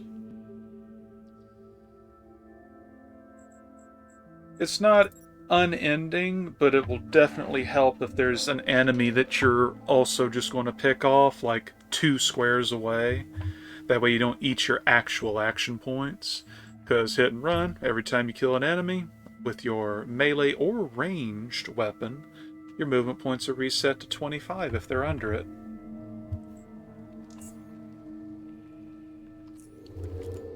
So that cut down on how long we're going to be here tremendously, but we do want about 2 or 3 units of cave hopper leather.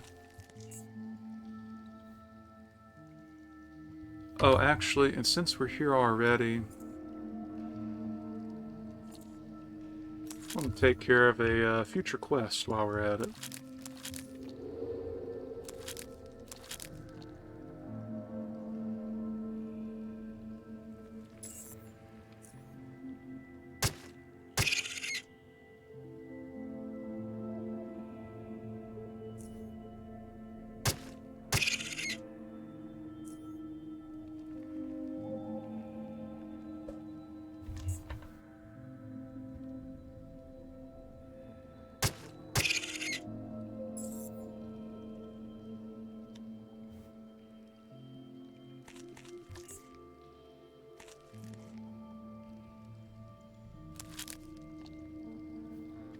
Was there an instance room that early?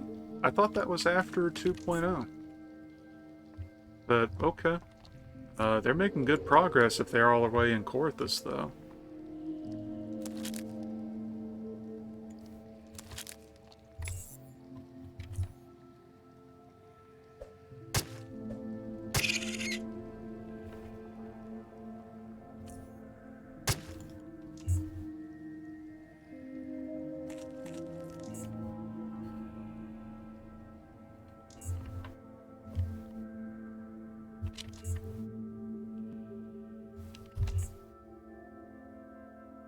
Cave Hopper AI is silly. Makes it really easy to do this once they start doing it.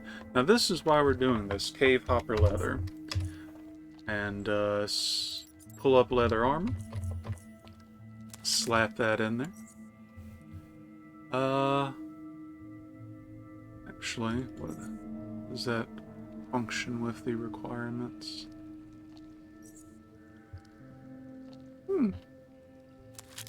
Alright, let's take a look at this. Yeah, no, they should not be there yet, because that should be going into, that is after the big things start happening in the post-game. I'm pretty sure you don't touch that until then. So, I was doing this just to make a nice little bit of armor with, you know, Cave Hopper leather armor, but thanks to that place having both black cloth and soft foam padding, we're going to make some padded Cave Hopper leather overcoat with a nice plus 13 to stealth.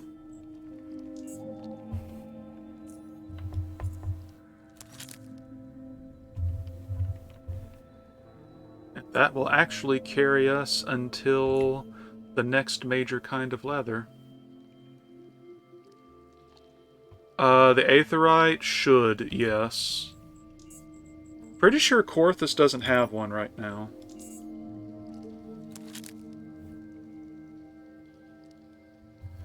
A middle-aged man, tall and wide-shouldered, stands by the coast, smoking a cigar and observing the calm water. As you come near, he turns around. He eyes you for a moment, maintaining an indifferent expression, and then speaks to you in a low, raspy voice. Don't stop around. You're scaring the fish away. You're that guy that was running Tanner's tests, right?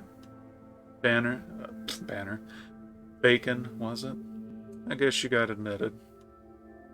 Yeah, and who are you? The indifferent expression persists. I'd tell you that, but then I'd have to kill you. Just call me Mordre. In that case, Mordre will do. Good. What is this place? It's called Mushroom Cove, but it's basically a big lake where all the little streams converge and form the Celeritis River. It then runs all the way down to the very bottom of the deep caverns. How's the fishing going? Could be better. I was hoping to catch some deep eels, but I forgot to bring meat, and the eels don't care for worms much. Use those only if you want to drown them. Tell me about deep eels. There are many kinds of deep eels. Most are delicious and very easy to cook and eat. The blue eel is everyone's favorite, including me. And my father's name is Altria. Oh no. Who did you find? The further you go down the Celeritis, however, the more dangerous eels you find. It's the very nature of this world of ours. The deeper you go, the more dangerous it becomes.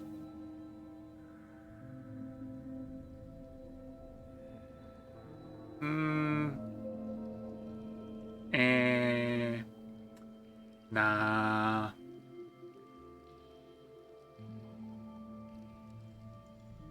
Congratulations, your stalking has finally borne fruit. How's the fishing going? What kind of meat do you need? Any meat will do, but raw, red meat works best. I could hunt down a hopper, but I cannot leave the rods unattended. Northwest, Stone Vigil. I'll get you some meat. That would be great. Yeah, there's Stone Vigil, Armvale, Desmel Darkhold, and Snowcloak. Plus Hard. And maybe a sixth one, because, you know, Stone Vigil doubles over. No, five.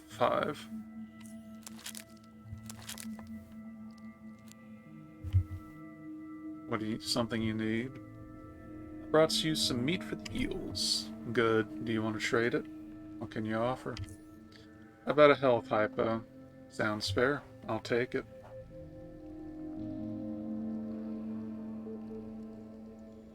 Wow. Are you literally just going to AFK in front of them until they react?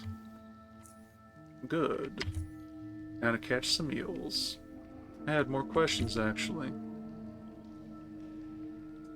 Well, at least you're having fun. That's a nice cigar you have there. Thanks. Where did you get them? Must have cost a lot. I have ways, and the cost, it's not as much as you think. He draws a smoke, his expression improves. I enjoy smoking here. No one to complain, no one to ask for a cigar. Got a spare cigar? No. He draws another smoke.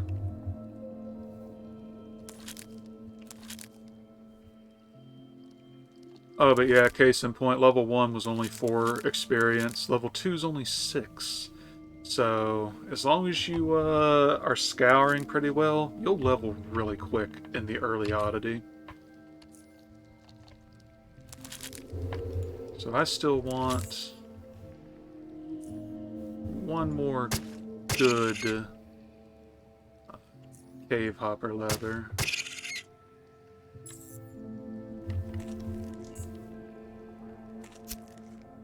Oh, there's one. It'll do.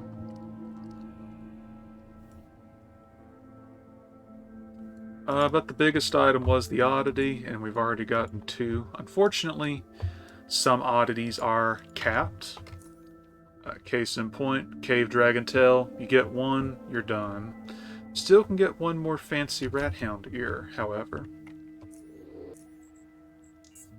Go ahead and save. We'll peek around a little bit more before we head back to do actual stuff.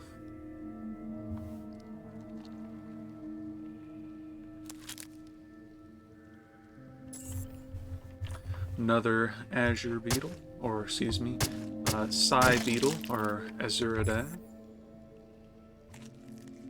And Psy beetle carapace. Very low quality, but not a bad material to work with.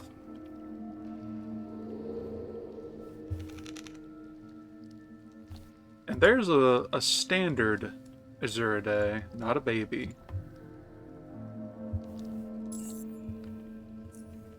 And now he's trapped. Oh.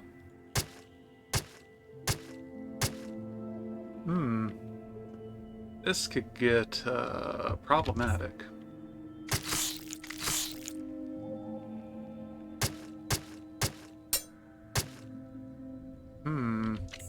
So, because I'm so close, he won't try to use neural overload. But unfortunately, I am not able to do very much damage with this knife against him.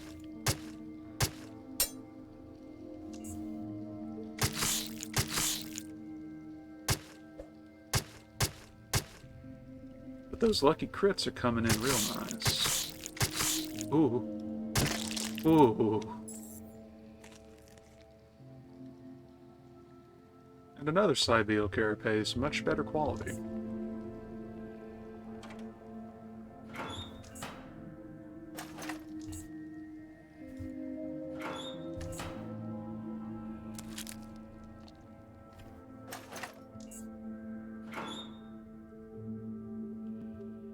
And a periscope part, which is another 2 points of Oddity experience.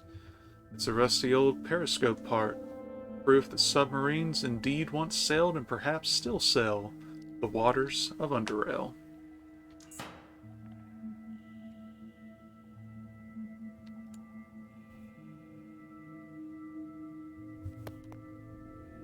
And a trilobite fossil. A perfectly preserved trilobite fossil. 1 Oddity experience, so we're already halfway to level 3. And before we proceed, I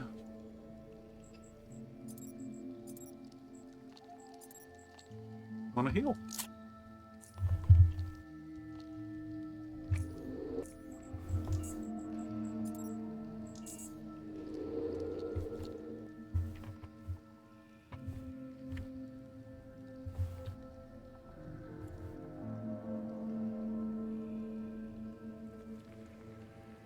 seems too narrow for someone to crawl through. Yet inside it you see bits of torn clothing. Skin. There's a trapdoor. And another beetle, which we will promptly avoid. And then rat hounds. And a rat hound alpha. I'm pulling back out. Then again...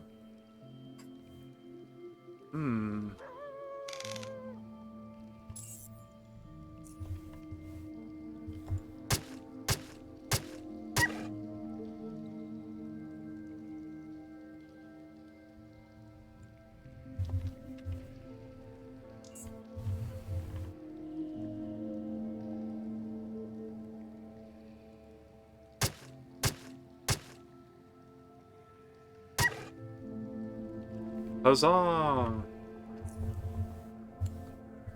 Now give him the spooks. And move over here.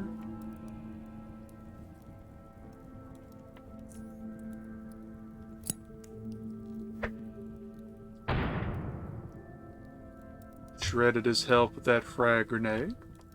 That should be much more doable.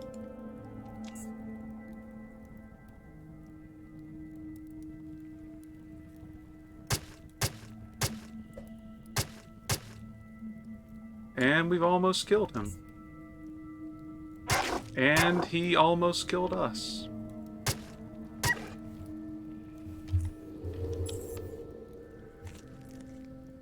Bunch of guts. But another fancy rat hound deer.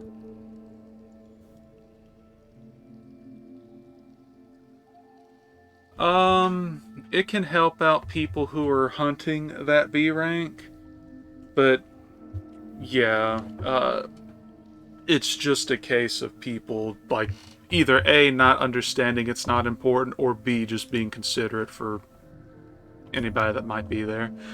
So, as you saw, that alpha rat hound is kind of really potent right now.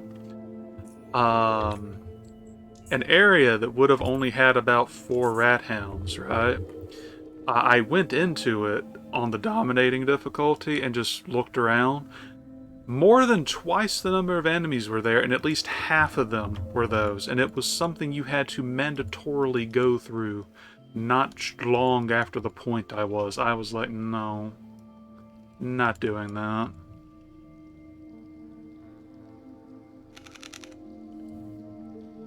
So, there's 2 of those, and we're not dealing with those right now.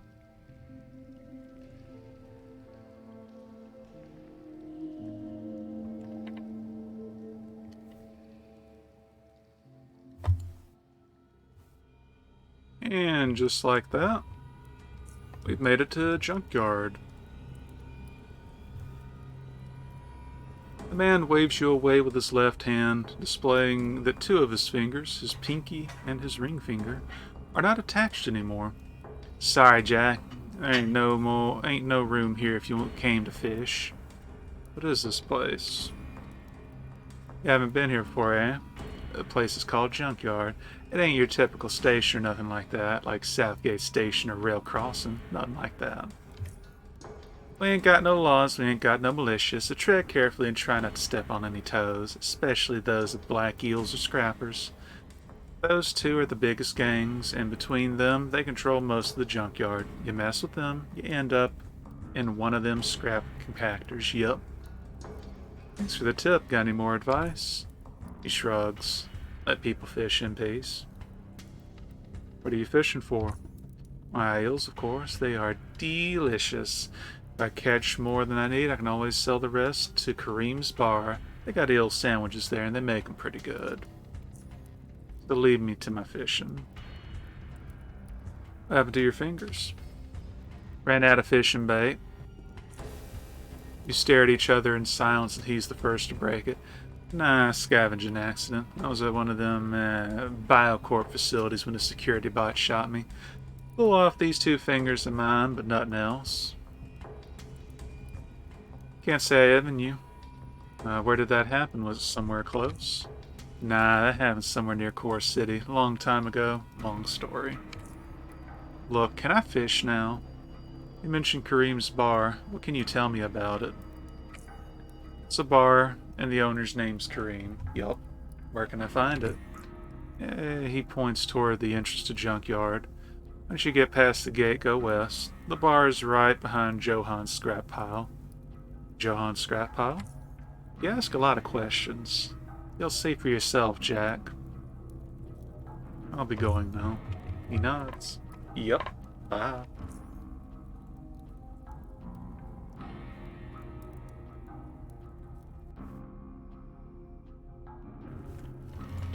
So ordinarily, you're not required to come here for a little bit more, and realistically speaking, you wouldn't be here this early. But there's no harm in coming here early, and it's mostly whether or not you can safely get here.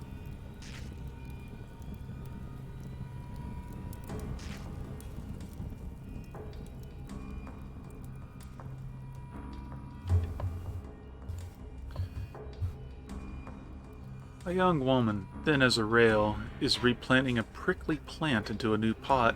Her stare is directed toward the plant, but it seems like her attention is not. One careless move is followed by a swear. She grabs her punctured finger, frowning and swearing some more, and it is at that point that she notices you. I'm Kimmy. Need some shrooms or plants? Show me what you got. Or plants or fungi. And we have 3 mind shrooms. This is where we start getting Stygian coins, which are the actual currency of the game. Southgate credits are nice and all when you're at a place that'll actually take them, which is the start of the game, and that's basically it, barring a few minor exceptions. Stygian coins are universal, for the most part.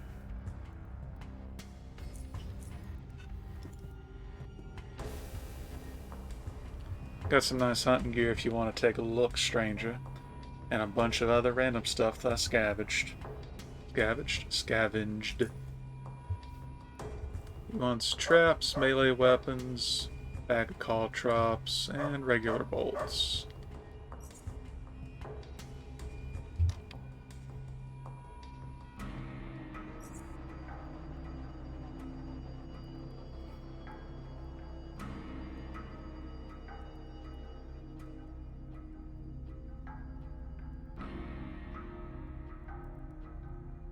Slightly better steel knife, except it's also a serrated steel knife.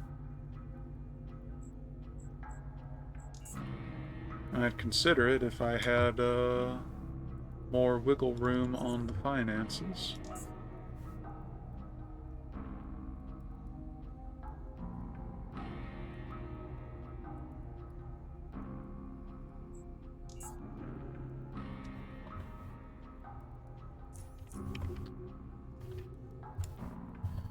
Looking for some scrap? I got you covered. Metal components could be sold, but it's generally a better idea to keep your steel plates on hand. I mean, yeah. That's definitely how I would feel if I returned and just had a shameless cat dancing in my face.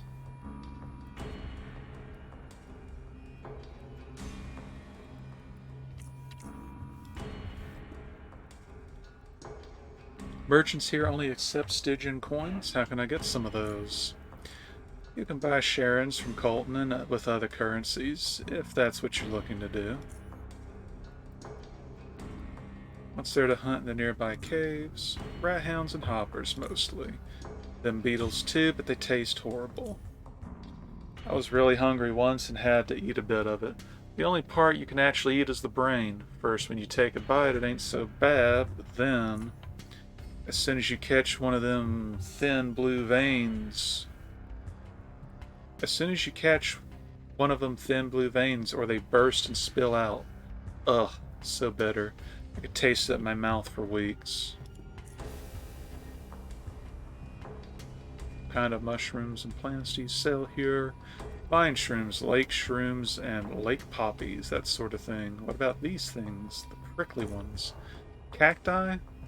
Those are not for sale. I mean, they're for someone else. Should come for them soon, I think. What about flowers other than lake poppies? Got any of those? Not at the moment. Sorry, Jack.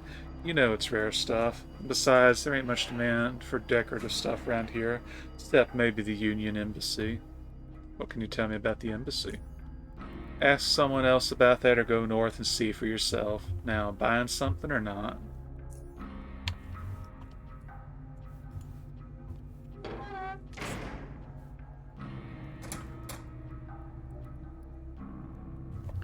Welcome to my little shop, stranger. Looking for some weapons or armor? Where are the docks? For these, Jack, you can't miss it. And now, get rid of that armor, get rid of the Jaguar, get rid of the Corsair. Ammo. Sell all the ammo.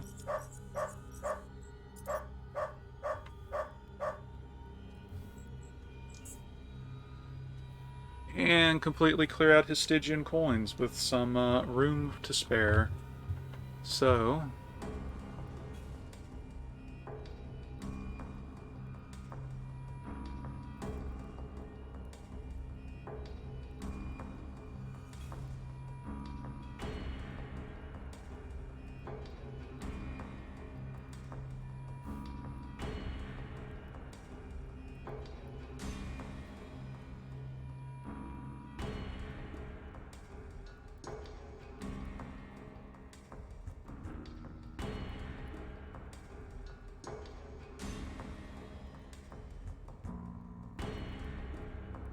Groin Guard. Equipped. Chance to get critically hit by weapon and unarmed attacks reduced by 3%. Only affects male characters.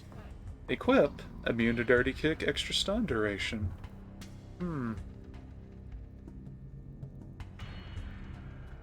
Ooh, that flashbang blueprint is tempting.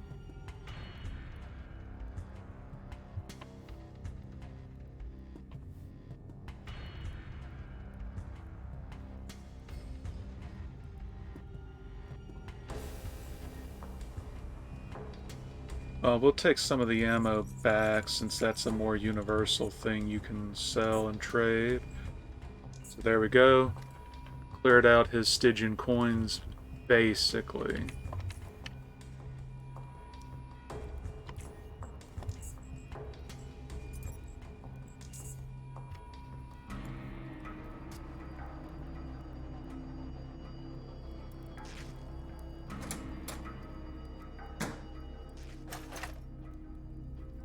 Protectorate propaganda. Bunch of pamphlets of protectorate propaganda calling on citizens and leaders of Underrail communities to work with them towards integrating into the United Stations, promising safety and easier life. 1 Oddity experience point.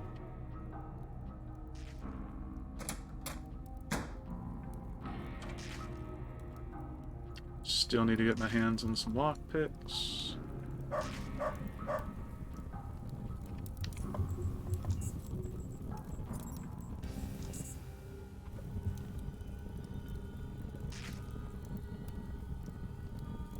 A large man with a scruffy bush of beard stands at the counter, smelling of foul food and booze. He speaks in a deep, rumbling voice, and you can't quite tell if he's in a bad mood or just bored. What can I get you, Jack? See what's on the menu. And by let's see what's on the menu, I mean, what can I sell? Sell the cave hopper steaks for 33 Stygian coins. Got any real food? Doesn't get any more real than this. What exactly goes into this junkyard surprise? It's a surprise. Is it a nice surprise? Could be. Heard any good rumors? Not giving him money. Go on. Do you accept SGS credits? No, Sharon's only.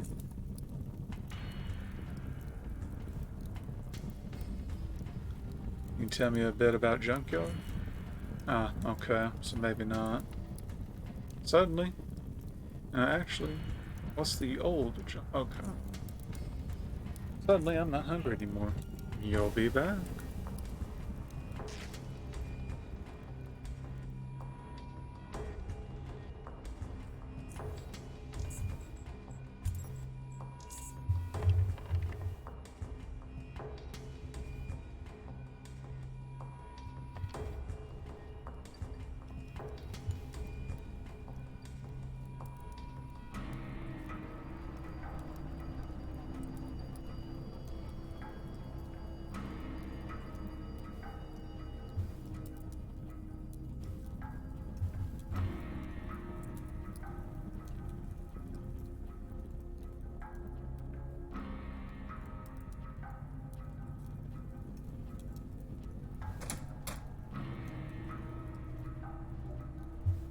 Here to do some trading, Jack? Show me what you got. So, side beetle carapaces are good components, but most of the stuff that I'll be using for the largest portion of the early game wouldn't, pardon me, wouldn't benefit from it. So right now, they are just goods to sell.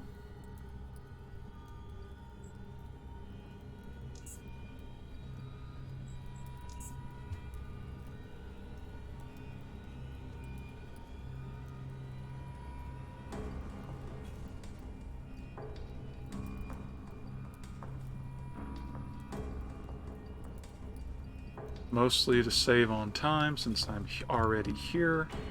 I'll take 3 lock picks.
Lock picking of 85.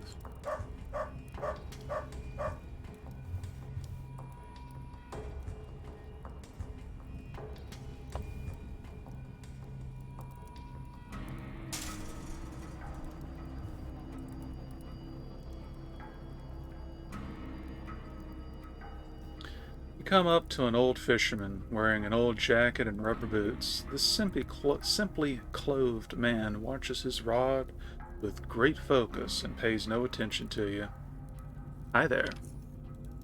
The man silences you with a swift gesture of his hand, for his prey is about to bite. The float disappears. Innuendos. Where?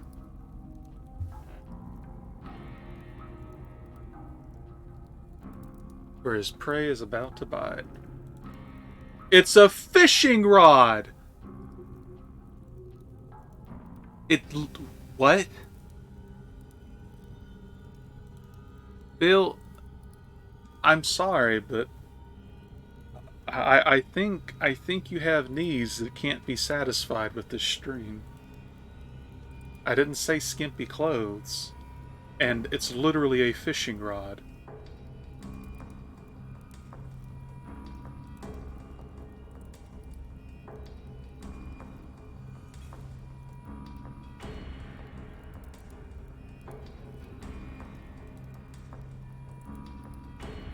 Wow. I appreciate the the feedback. The float disappears under the surface, and the rod bends downward. The fisherman grasps it tightly, yanking the rod as if he was expecting to pull a sunken ferry out of the depths. Soon enough, a small, light bluish eel flies through the air and ends its journey in the man's raw-boned hand. Disappointed, he unhooks the fish with a single motion and gently releases it back into the water, in which it happily disappears. One of the two men standing nearby begins laughing, but immediately stops before his and the old fisherman's stares meet, instead shifting his view to his own rather steady float.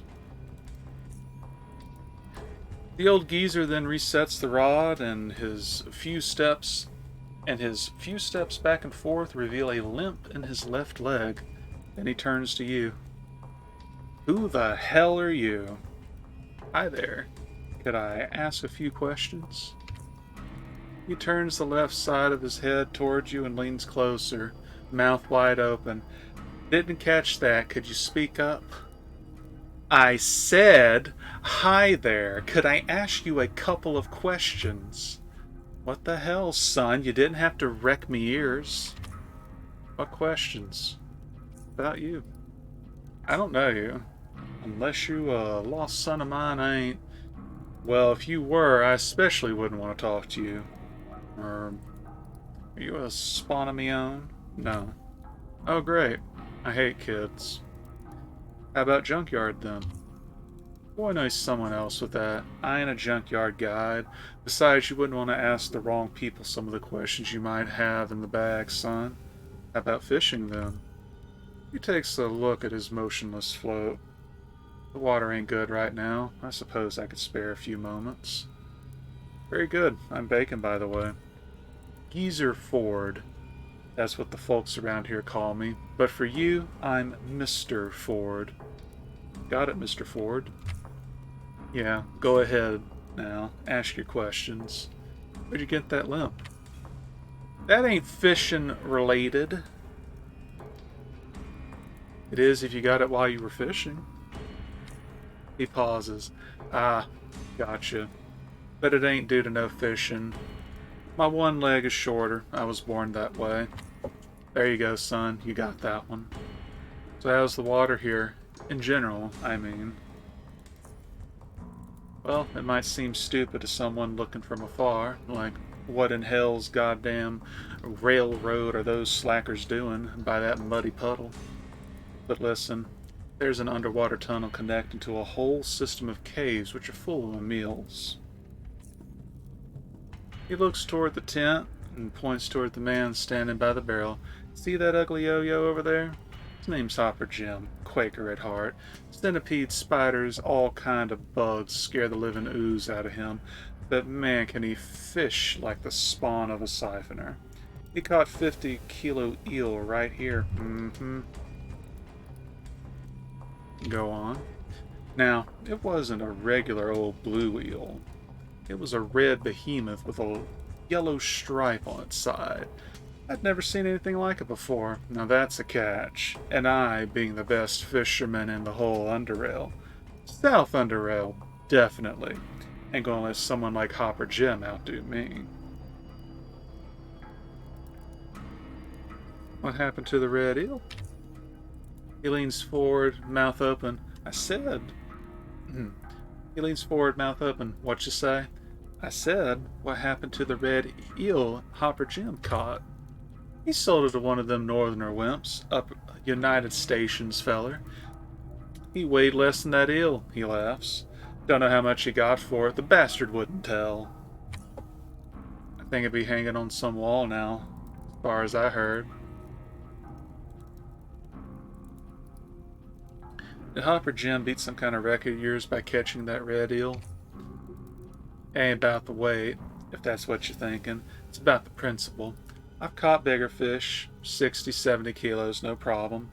Hell, I was doing ferry tours before Jim was even filling his diapers. I caught the largest..." Apologies for that, loud engine. I caught the largest slackjaw core city's ever seen. I caught more walking fishes than he caught flies bitten into his skin, but he caught a 50-kilo red eel in this pool right here. That means I gotta catch something better and bigger and rub it in his nose. If not a red eel, then something else. And that's what it's all about, son. That's what it's all about. You think you're the best fisherman in Underrail? You? Yeah. He squints at you with one of his eyes while the other one sharpens up. Something bothering you, son? Let's see. I'm pretty sure. Oh, he has a real special challenge for you. I'm pretty sure there are better fishermen than you out there, old man. Pretty sure my wrinkly old butt, you little hopper son of a rail. What do you know, huh? Because you sure sound like you think you're some kind of big shot, yeah, talking to me, Geezer Ford, like that. You don't think you're better than me, eh? Maybe I am. Oh, so you do think you're better than me. Alright, prove it. Prove it, son. How do you want me to prove it? He turns silent as his mind retreats to envision an appropriate challenge. Eventually, it emerges with one. I bet you couldn't even do the southern tour. I could. His suspicious eyes begin to burn you. Do you even know what a southern tour is? And thanks to having enough intelligence, you travel south Underrail and catch fish. What fish? Let's see. One of each species. Good, you ain't an absolute slackjaw, but that ain't proving anything. Now, I ain't gonna ask you to catch exactly every kind of fish there is. That'd take too long. I ain't gonna wait a year for a sorry excuse for a fisherman such as yourself to fish them all out. I bet you couldn't bring me one of each of these. Pinnipus, slackjaw, mini-head, black dragon, phantom jelly, ghostface, anglerfish, demon squid, shrimp, walking fish. Gotta catch 'em all, gotta catch 'em all. If you're good enough to do that, if you're even remotely decent fisherman, then I'm going to reveal one of my fishing tricks, one I've never told anyone. Anyone. Bet you I can catch 'em all. Then do it. Then do it. But if you lose, you gotta go around Junkyard and say Mr. Ford is the best fisherman in a whole South Underrail, while I blow harder than two pufferfishes mating. Deal? Deal. Now you better hurry up unless you want me to die of old age. Go. Goodbye, Mr. Ford. So, under normal circumstances, that would actually be a somewhat difficult and annoying side quest. But the DLC has some stuff that makes it extremely easy to just bring most of what he wants to him. Hopper Jim. And he has nothing to say.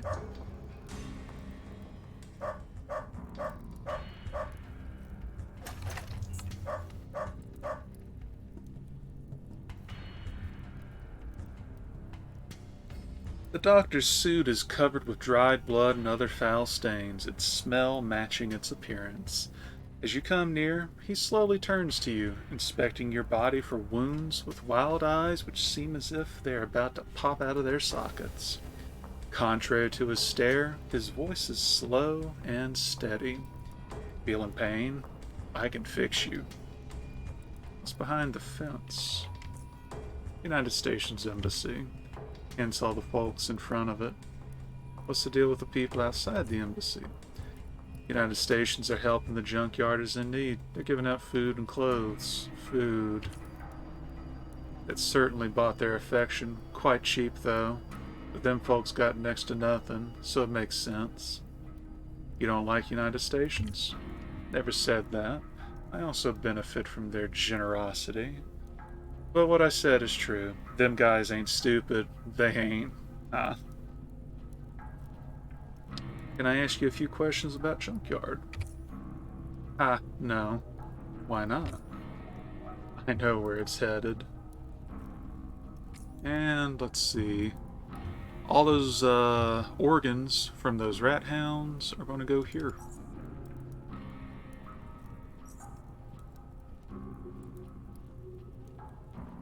I'm going to keep the gasoline, because that's actually somewhat hard to find.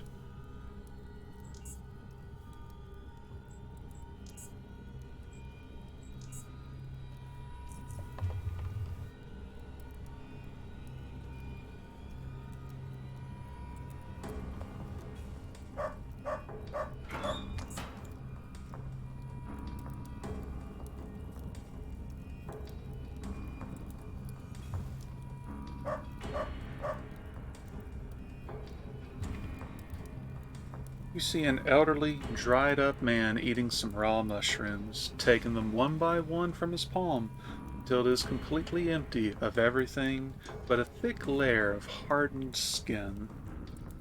He stares at you, still chewing through the last mushroom, and after swallowing it, he speaks. Hey, stranger, I can see you're not from around here. He pauses, and his stare wanders around, then he continues. Might you, by any chance, be interested in a little business proposition? What'd you have in mind, old-timer? He beckons you closer. I didn't always live in a tent, you know. I used to live in the residential area to the east. Really, I did. I lived in a comfy house on the east side. Oh yeah, but one day I couldn't pay protection money to the eels anymore, so they kicked me out. Heartless bastards. However, I'm not going to waste your time with my sob story, no. The important bit is that I know a secret way back into my old home, and I also know that its current occupant has quite a bit of coins lying around there. You'll tell me how to get in there for an exchange for a cut of the profits? What, do you think I'm thick? I have no way of making you give me any of that money after the job is done. The only thing I'll want is for you to get my lucky knife. It's got to be laying around there somewhere. The knife won't be of much use to you, that's a complete lie, since it's not a particularly good knife for combat, but it's of sentimental value to me. Do you dig? What do you say? We got a deal? Deal. Now tell me how to get in there. Great. So about getting in, obviously you could try the front door if you think you can hack the lock, but it's also being watched by the eels. The smart thing to do would be to go over to the docks and look for the small shack north of the berths. He nods. The rock between the shack and the cave wall can actually be dislodged there without breaking a sweat, and you look skinny enough to squeeze through. Not saying you're a squeezer, mind you, just that you're thin enough. That's all. That'll give you access to a tunnel that will lead you straight into the mushroom garden of my old house. Discovered this passage one day when I found a stinking rat hound messing up mushrooms. Never got around to sealing it off. Speaking of that, there might still be rat hounds in there, so tread carefully. Alright, I'm off.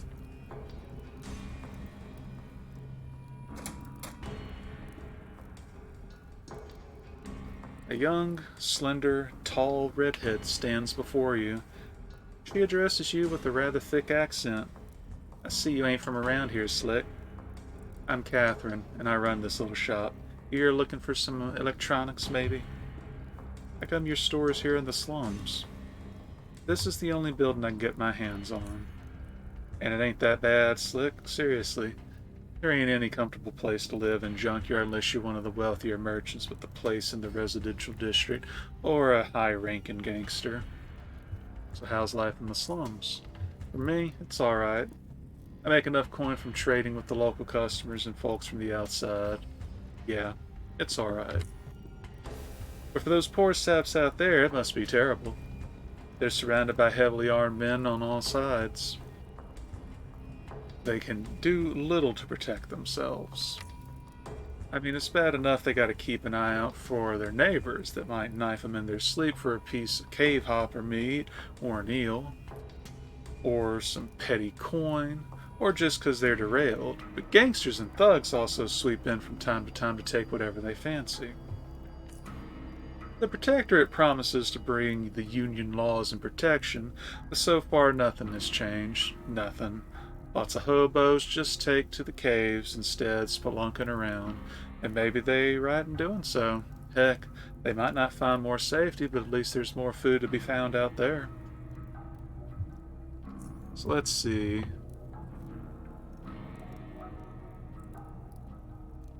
If I had the stats for it, I could try to make a laser pistol and sell that, but that's probably not going to work out right now for a while. But more Stygian coins is always good.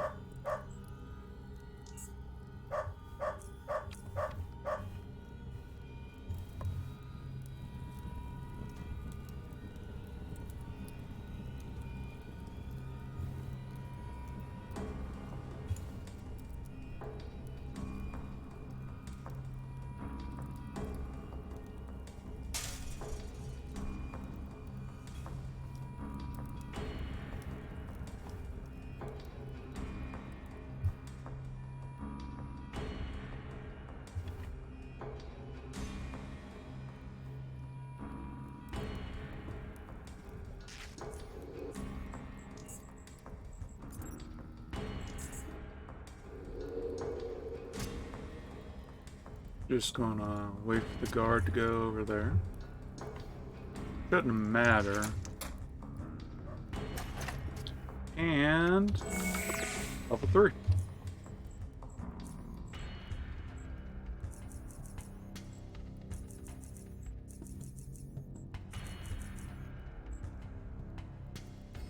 And I think I can stop dumping straight into hacking for a little bit. Maybe lockpicking after this one. Tailoring can keep going up. And I believe this is as high as I need to put temporal for the time being. I forget if it's the hard stat or if it's the modified stat that needs to be at a number to grab the skill.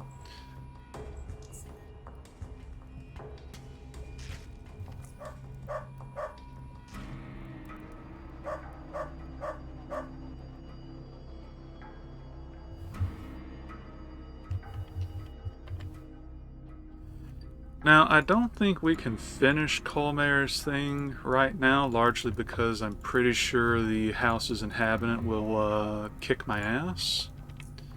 But we can certainly try.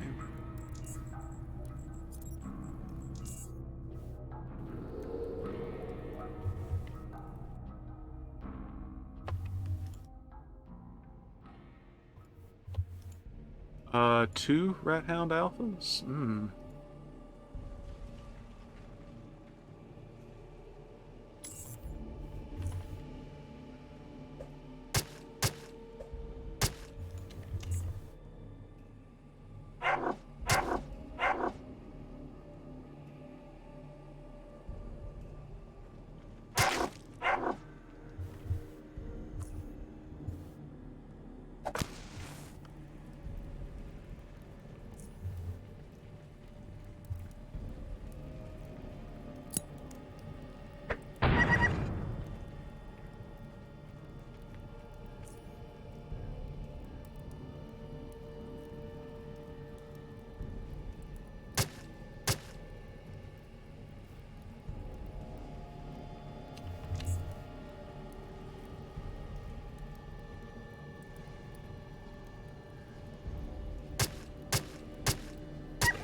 Okay, yeah, that's gonna be my ass real quick. So I'll need to come back with some slightly better stuff. Not actually that surprised by that turnout.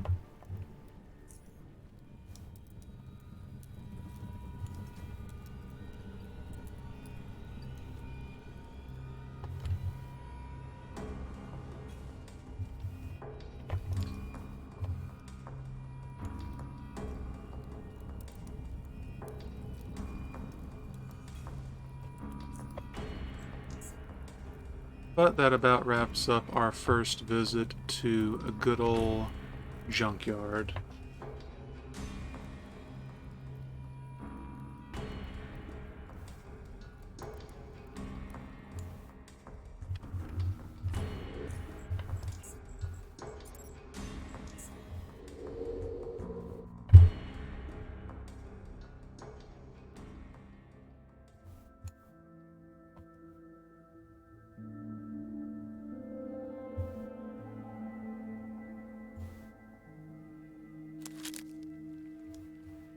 So once we're a little better off, we will be taking that northern exit over there.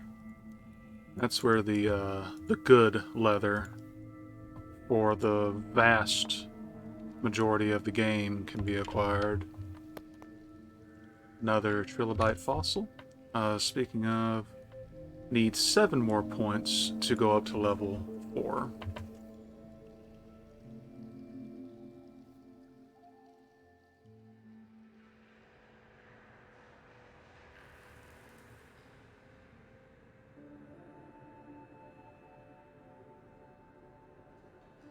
Actually, I don't think there's any hostiles on this side of the area.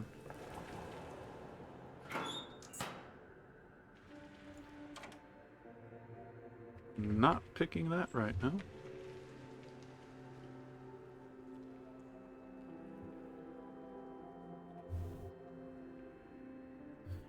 So, something else that's probably going to be well out of our pay grade at the moment is this dungeon, which is where the Mushroom Cove scavenger actually came from.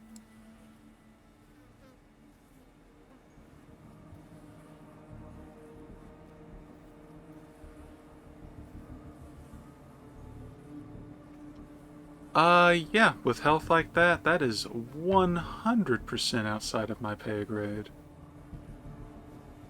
Let's go ahead and move in anyway.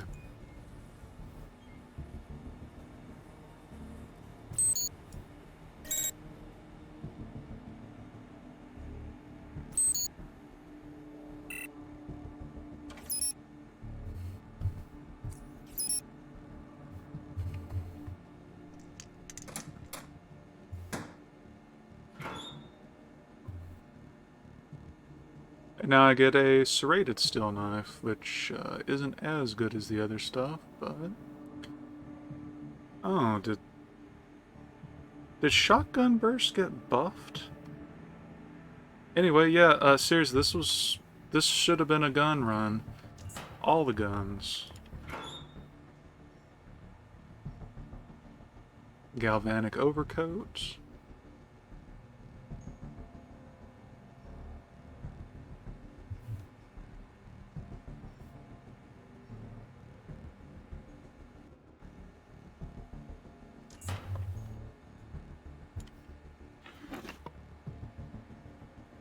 Frag mine case, another high explosive grenade.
Alright, so this is just a safe way to get out of here, I think.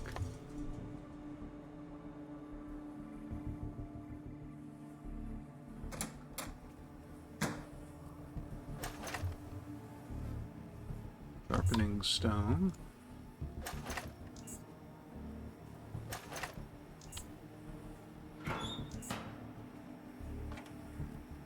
Can't pick that. Oh hey, the Omni tool. Nice, now I don't have to buy it.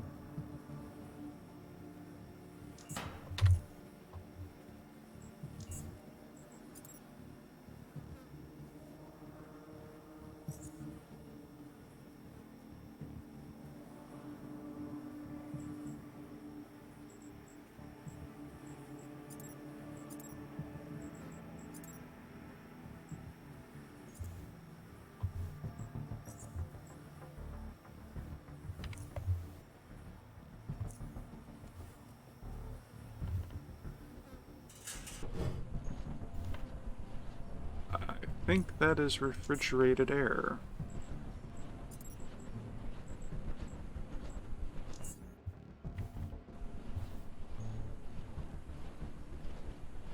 Yep.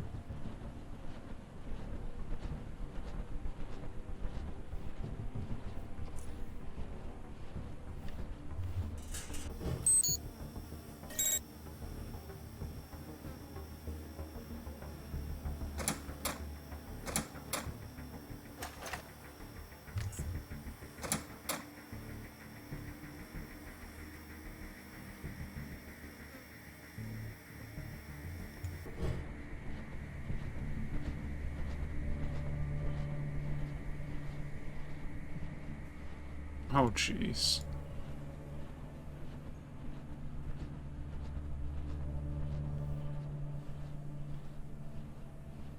So I'm actually going to need to wait this out a little bit because refrigeration is literally going to kill me otherwise.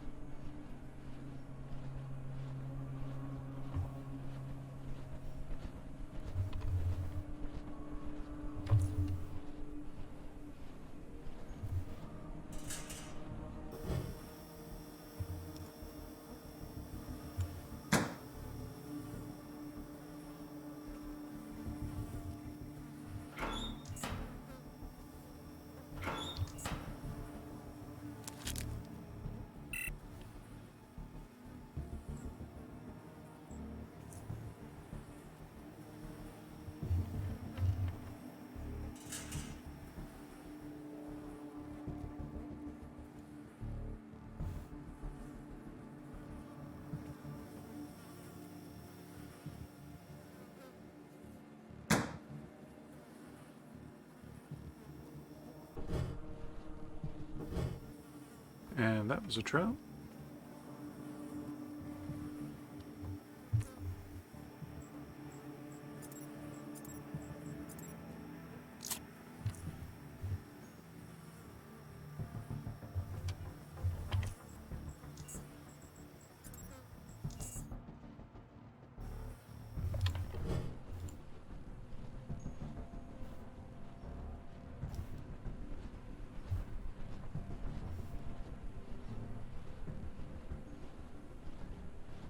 Okay, so that was actually a complete waste of my health.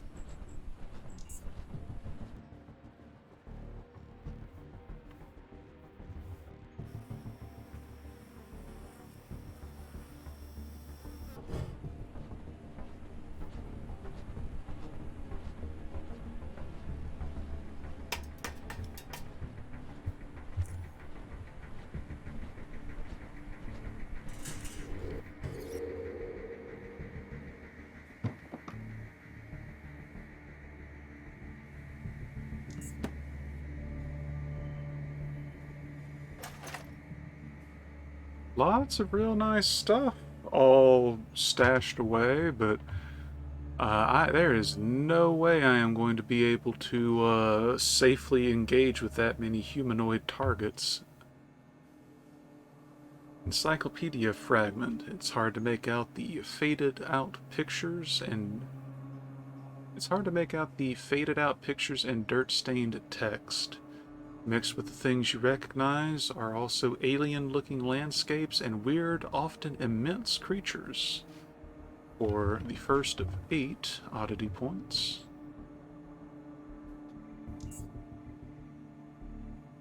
And now we're over encumbered.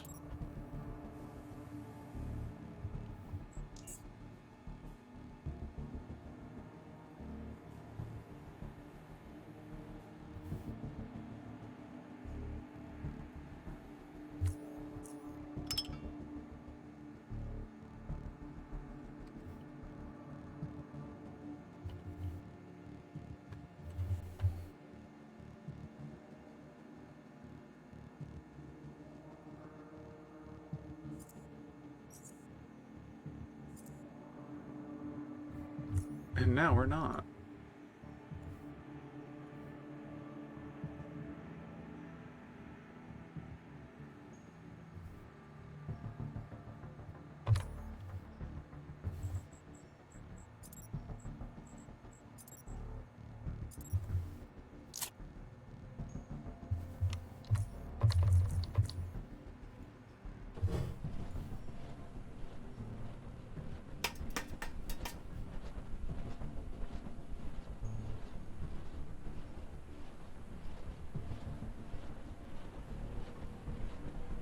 Oh, that spot in particular is really bad. Huh.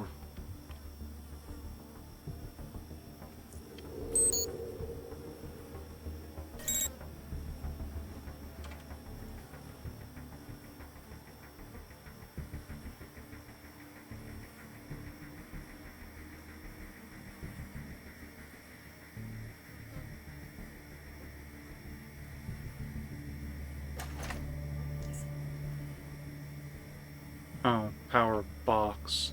Yeah, I should have used that, like, earlier.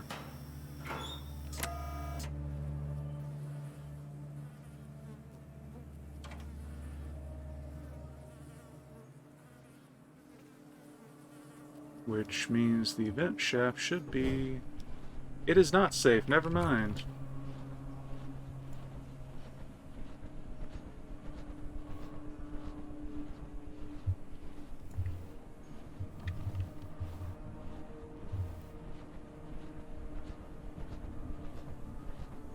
Artoria, oh, because of the append skill. Yeah, no, that's fair.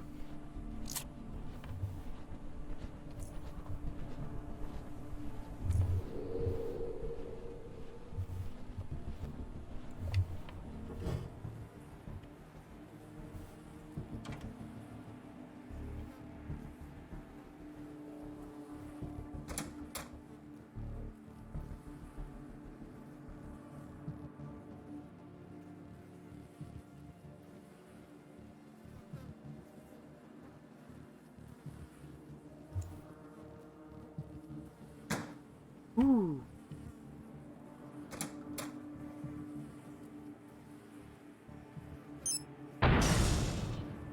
Well.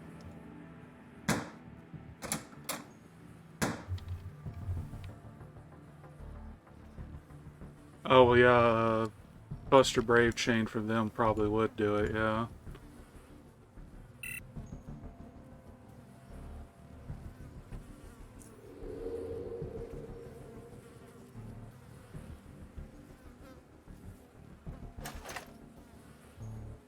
Oh, just...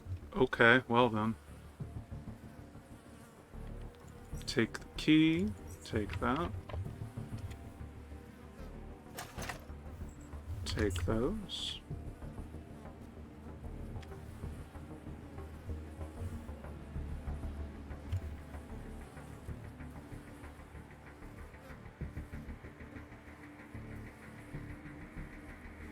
I believe that's another segment of the crawl space.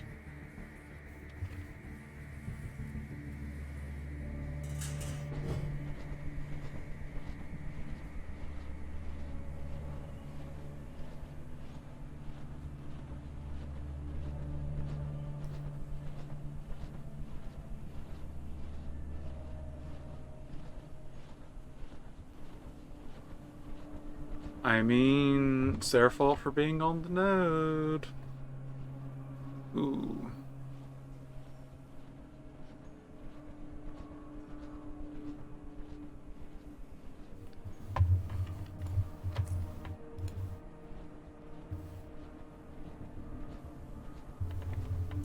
And for my next trick, getting out.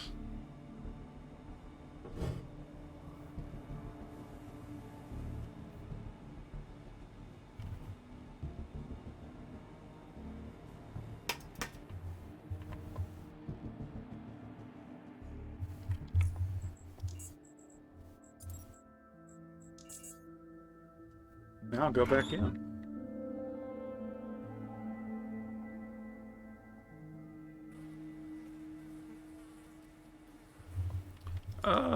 Yeah, I could see that being the case. I mean, she does have a... She literally has a trifecta of buffs on herself now if you use the stuff on the correct turn.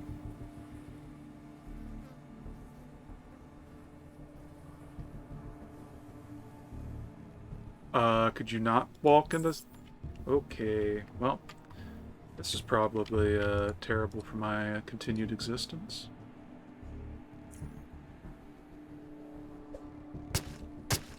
Oh yeah, no.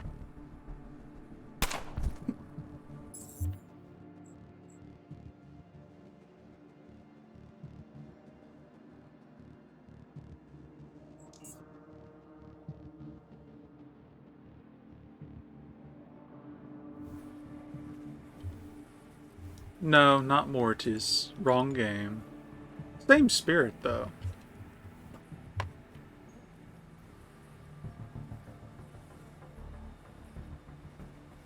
But now I know that they will follow in that direction, so it's actually a good idea to just wait here.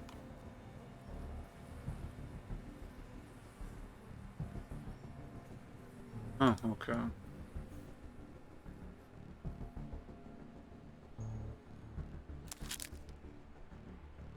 Oh boy. Oh.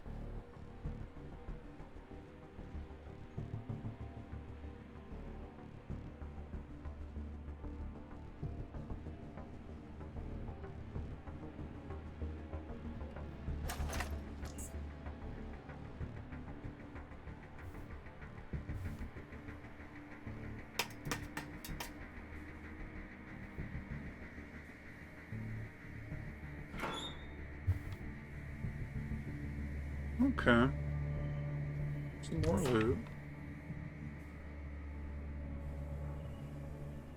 Yeah, I saw that when you were streaming your runs. That's gonna be you eventually. That's gonna be you eventually.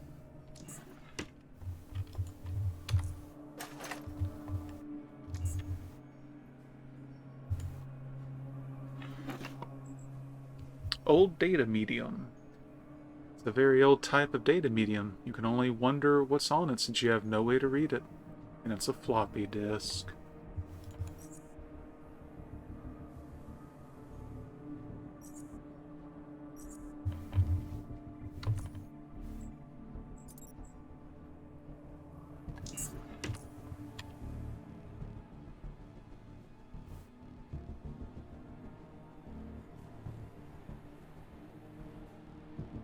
I believe that's only monitors. It's a little hard to tell when they're all clumped together like that.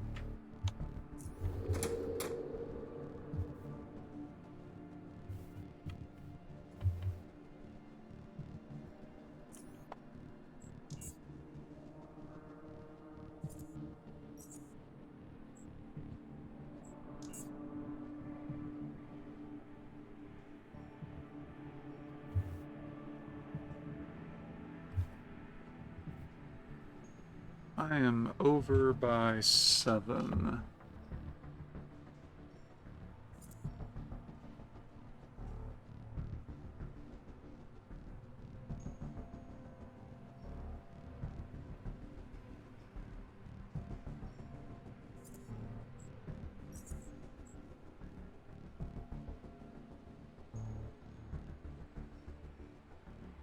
Yeah, and then you just, like, casually get 3 copies. Super easy. Just like the last time.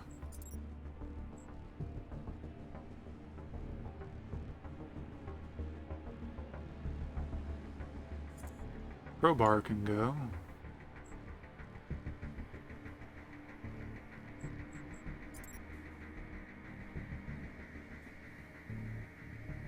I mean, I suppose there's that.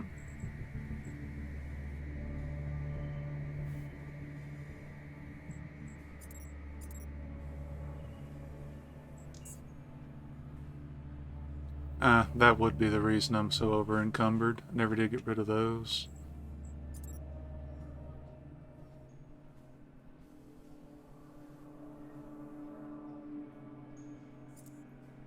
And there we go.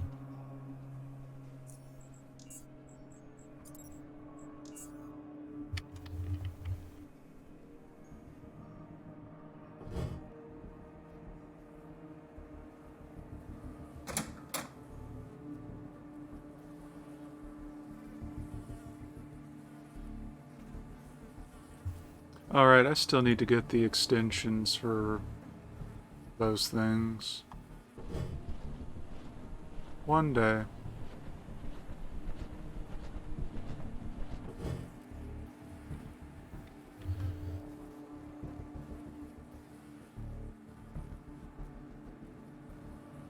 But yeah, you're in a pretty terrible state as far as your lures are concerned.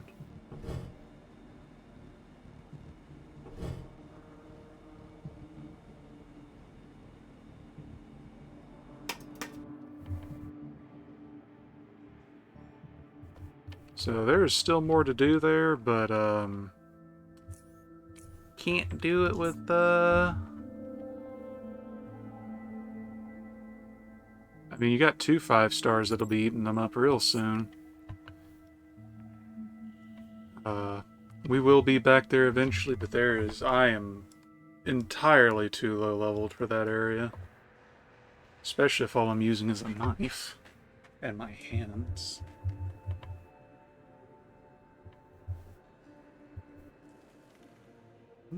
Oh, star fragments. I thought you were talking about lures, my bad. There might be star fragments on one of them.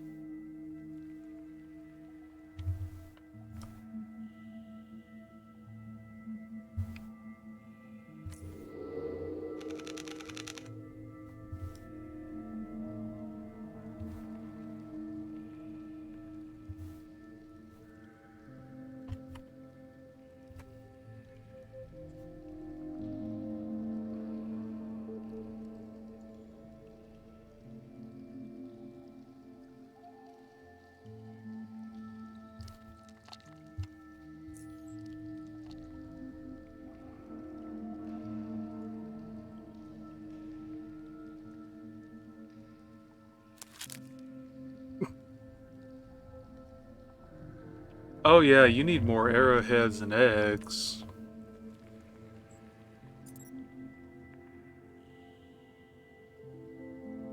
Okay, I shouldn't have picked that up.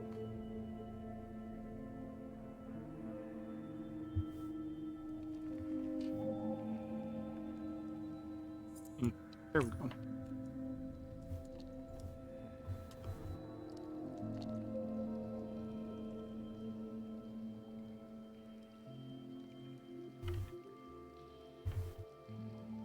So I need to head back, offload the heavy stuff, sell anything that I can trade for something decent at SGS, then actually get on with the first quest of the game.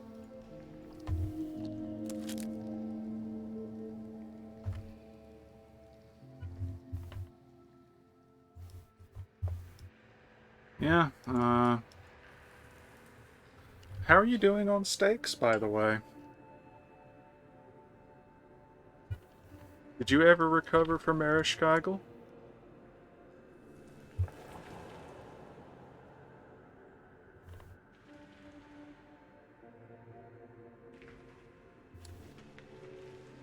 Oh, I guess you did then.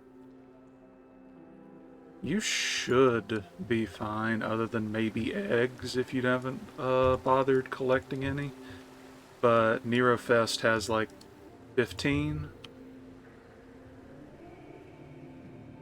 Well, to be fair, you can't actually get the bells, and you also get 60 from Nerofest, so I guess it's fine.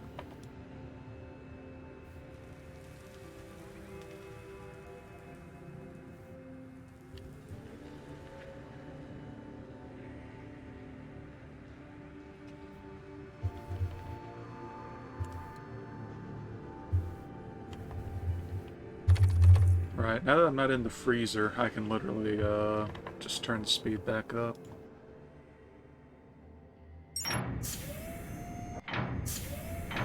So, when are you going to finish upgrading Anastasia?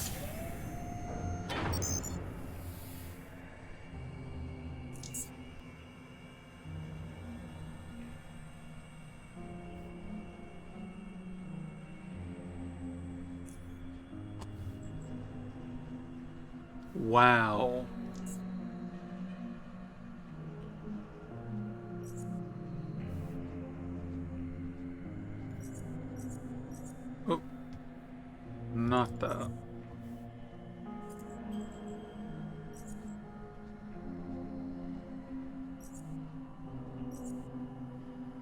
I'm going to.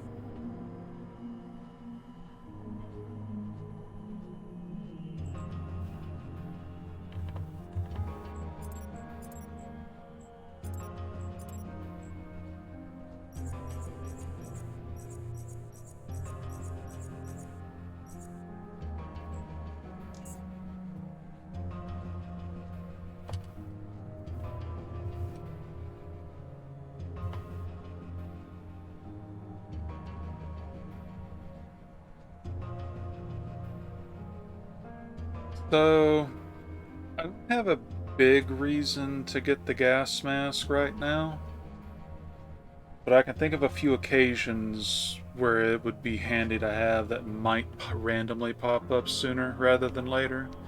So, grab it we will.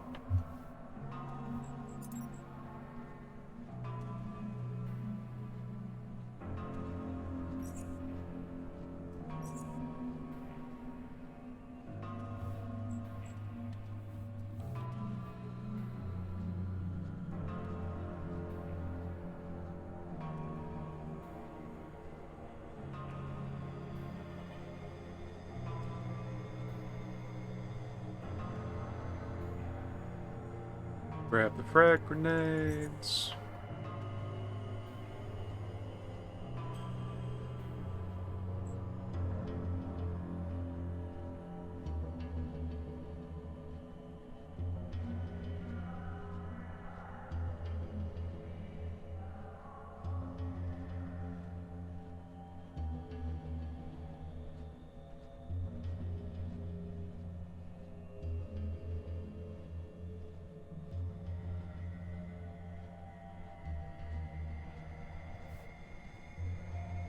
Oh, so you're going to have real fun upgrading Oberon, huh?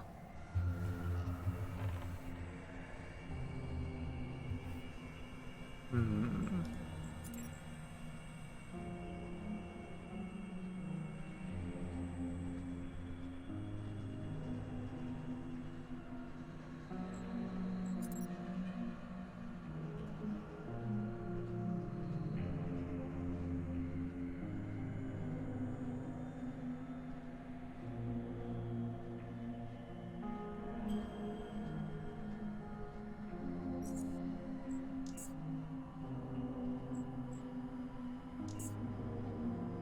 There we go.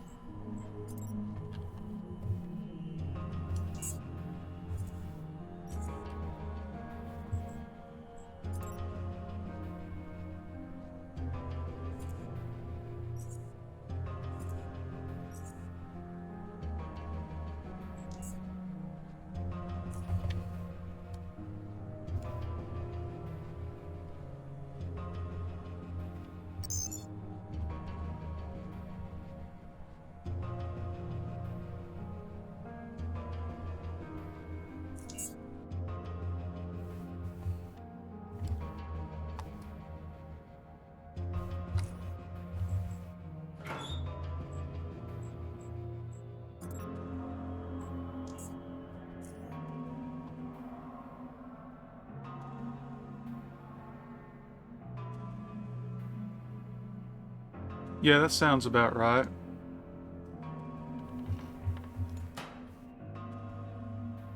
Everything you would want to see in a new servant that you absolutely must get fully upgraded immediately, am I right?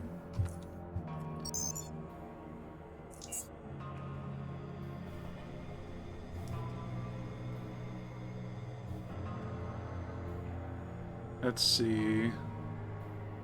Get healed.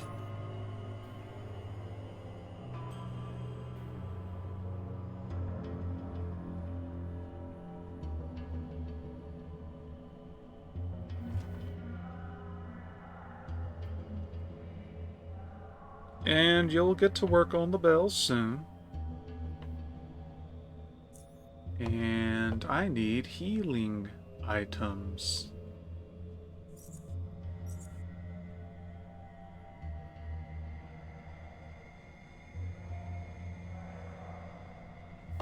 Yeah, I had a feeling if I phrased it like that, I'd get a reaction out of you. There we go. My sorely uninformed endeavor has been compensated.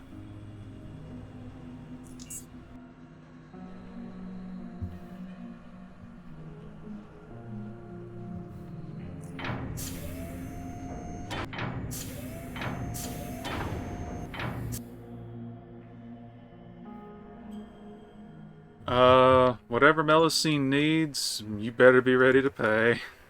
Morgan, I guess if you want to. As you approach the passage, you can hear faint squeaking sounds coming from up ahead, and a pair of red, beady eyes blinking in and out of the darkness.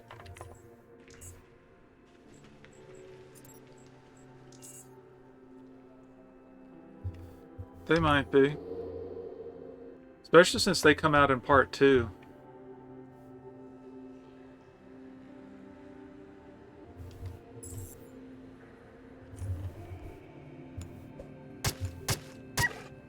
Nice.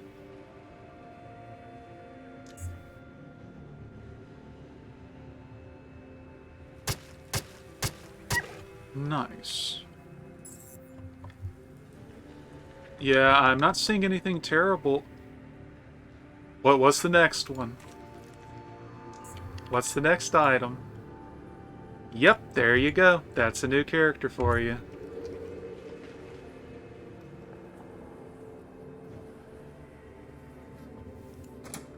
Ain't it great?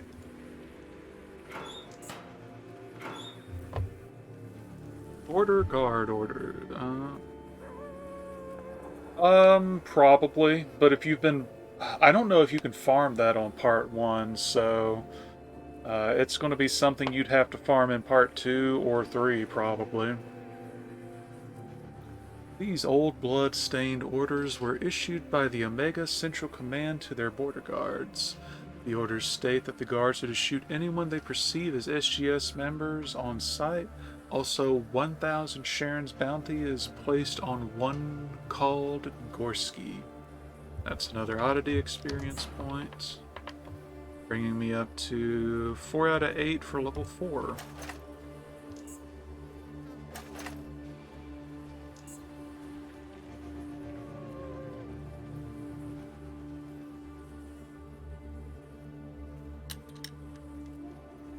Is Morgan the easy one for that one that uses mostly old mats? Oh, nice.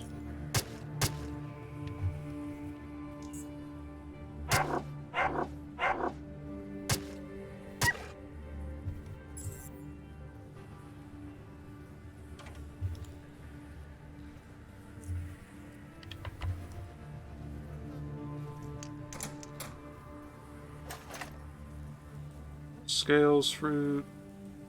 Yeah, no, that seems fine. More orders, bear trap. Take all of that.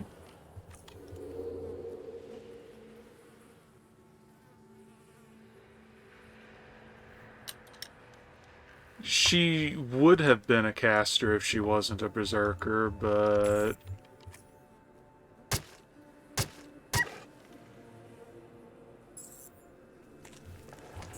Easy.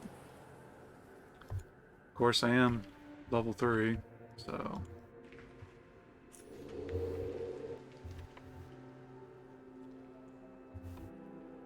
It'll probably be a summer version or something rather than a serious one.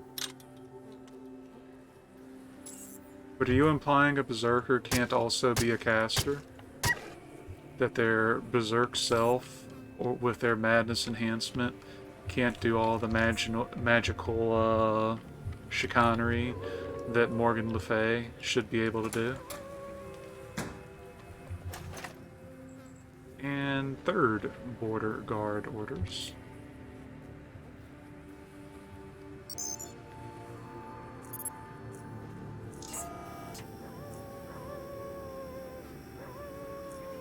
I mean, that's a reasonable suspicion considering the last one like that was, your boy Merlin.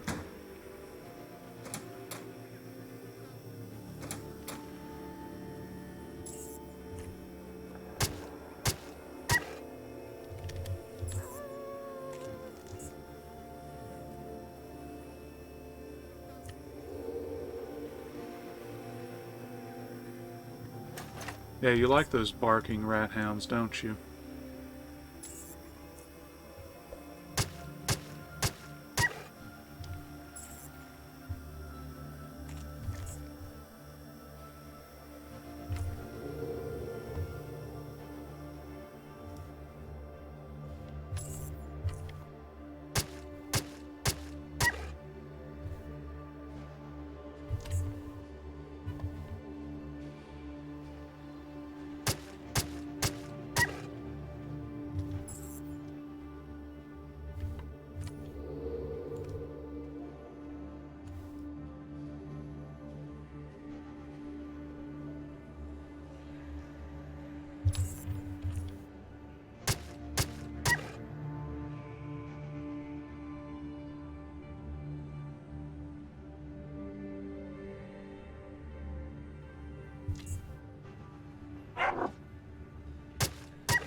Redundant and loot.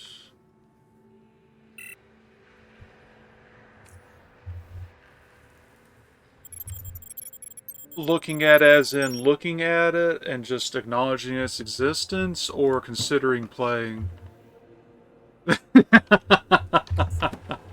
Hey, you gotta remember, that thing's old. Like, really old.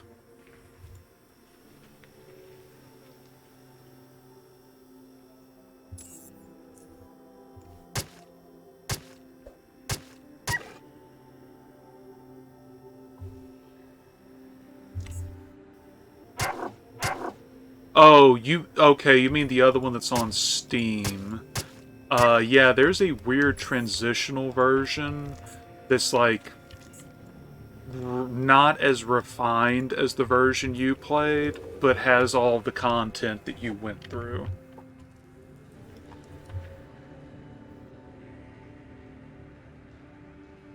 Hmm. Kaboom. And then I catch myself in it. Thanks. Hmm. Oh well, let's see if I die. Spoilers, I will probably die.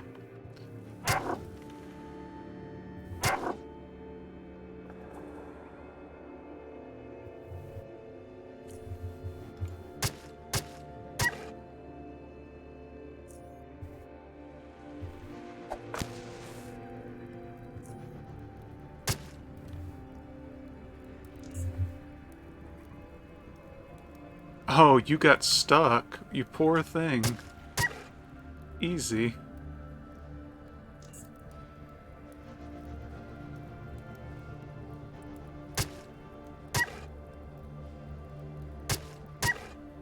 Wow, actually worked out.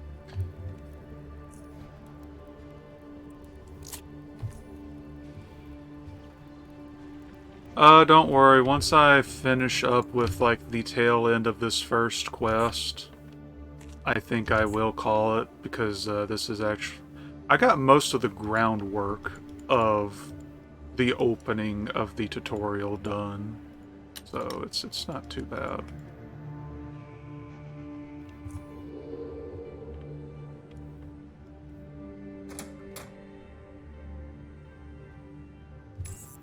Mr. Ratman, eat my grenade. And then I killed myself.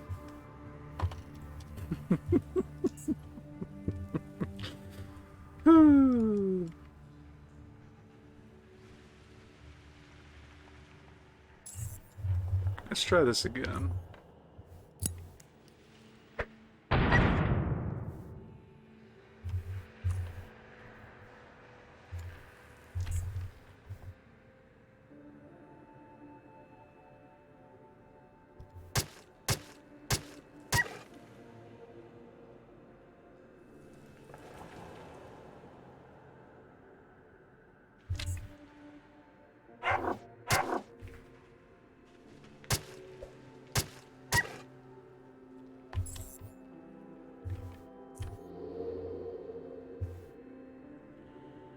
How did you not get attracted, my dude?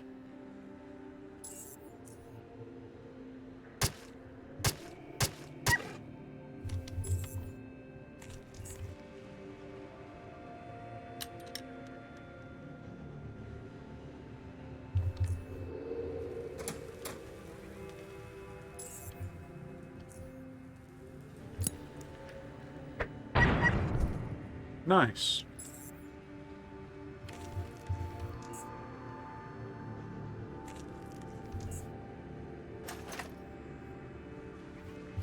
Chew toy. An old dog's chew toy worth 2 points, which means level 4.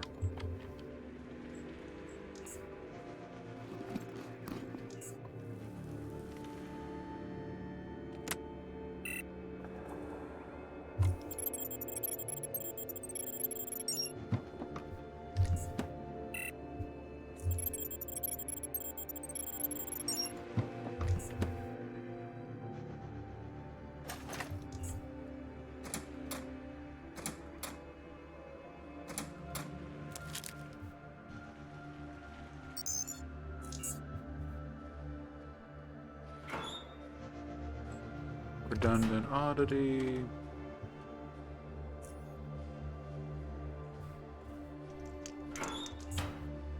Oh, whoops. Which I should go ahead and apply this. So,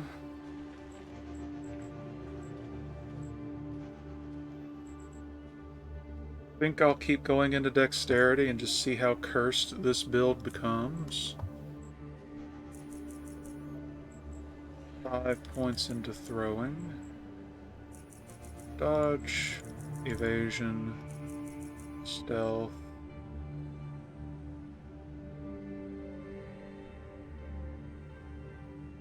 We'll wait just a moment. Tailoring. Go ahead and pump that up a little more. We'll hold off on hacking and lockpicking and go ahead and pump throwing up so it's not as much of a joke every time I throw.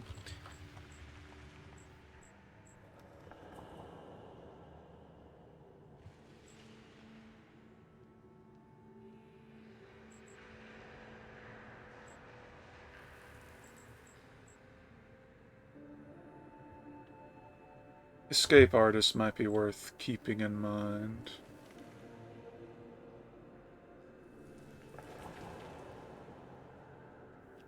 Might take crippling strike.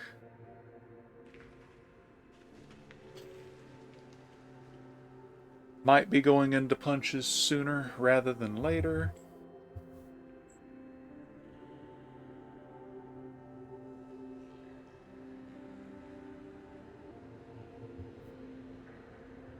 Dirty kick is worth considering.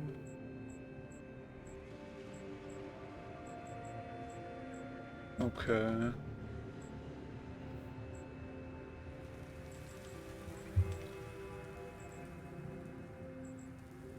I'll take Dirty Kick for now, because that's just a nice thing to weave in and stun with to increase my survivability, and then I can decide on lightning punches later.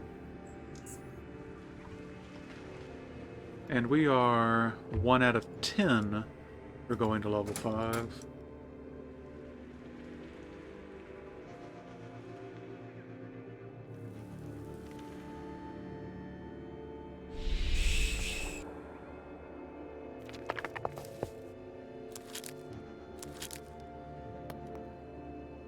Another trilobite fossil.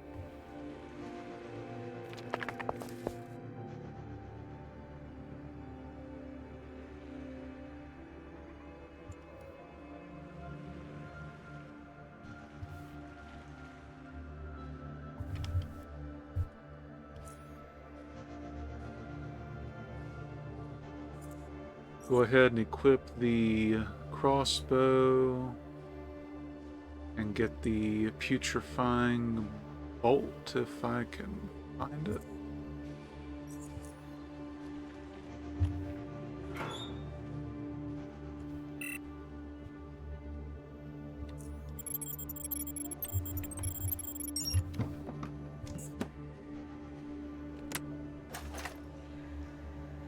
Omega ID card. Having one of these must have been a lot back in the glory days of Omega. Nowadays it serves as an obituary.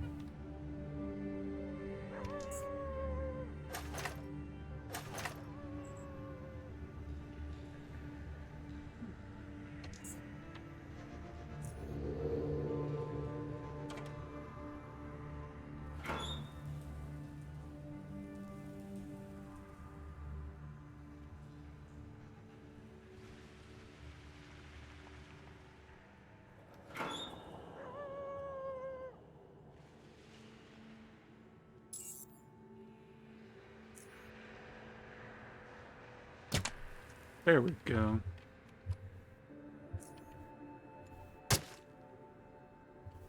Oh wow, that special bolt actually takes a lot.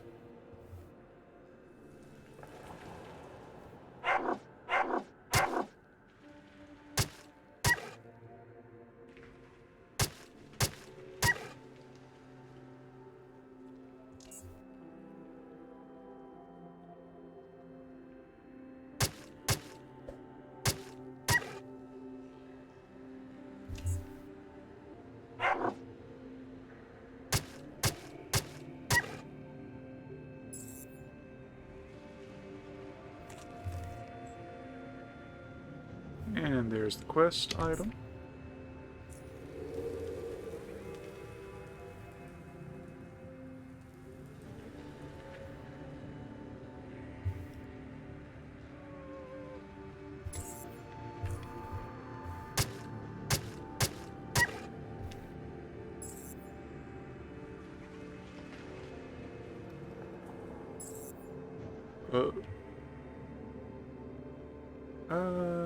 Bait 'em.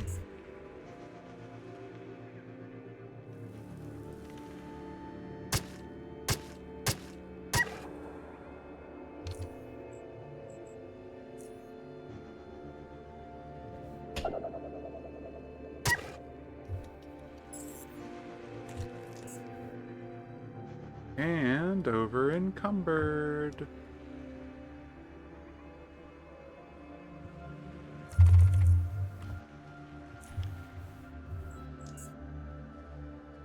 Actually, how heavy are these?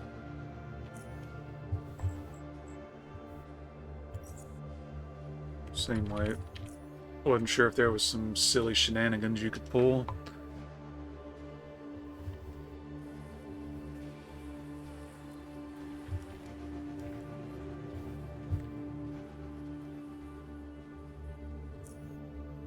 Go and give Jonas his watch back, and then stock up on at-cost lockpicks.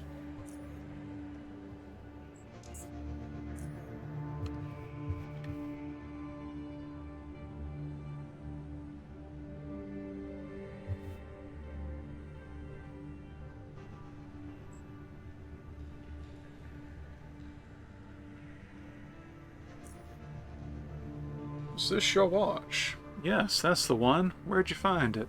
You really don't want to know. It's covered with... you're right. Best that I don't know. So, can I have it now? There's a few special items I can offer you for it. He rummages through his backpack. I've got this here powerful submachine gun. Perfect working condition. Got a set of healing hypos. These are good for you. And I've got these here fine looking boots. Look at them. They are fine. That's alright, Jonas. You can just have it. He smiles. Thank you, youngster. That watch has sentimental value, you know. From now on, you're getting only the best deals for whatever I scavenge. And now, Carter.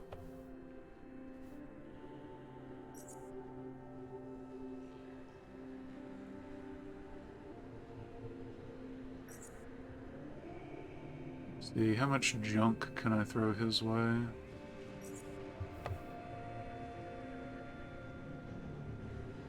Big rubber soles.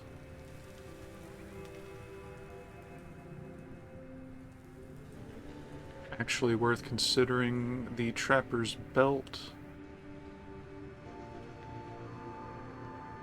But I'm sure I'll find another free soon enough.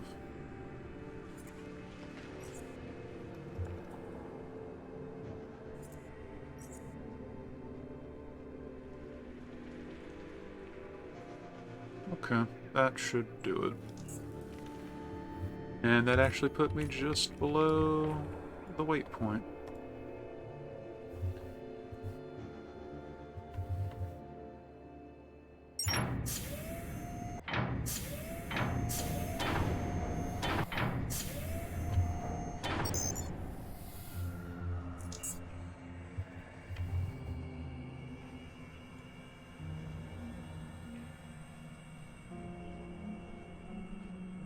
Here's the tissue sample.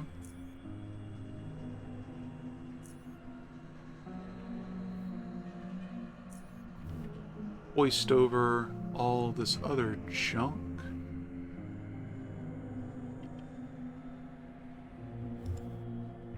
Oh, wrong key. I apologize if the stray cats are coming through on the mic.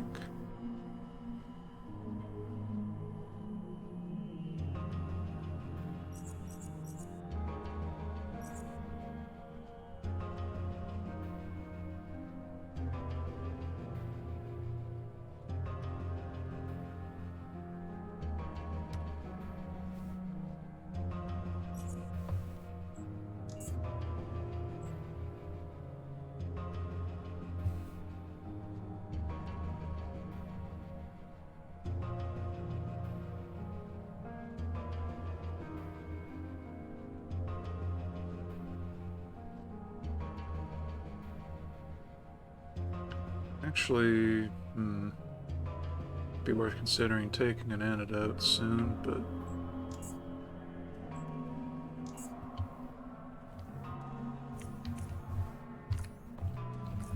dump off our goods.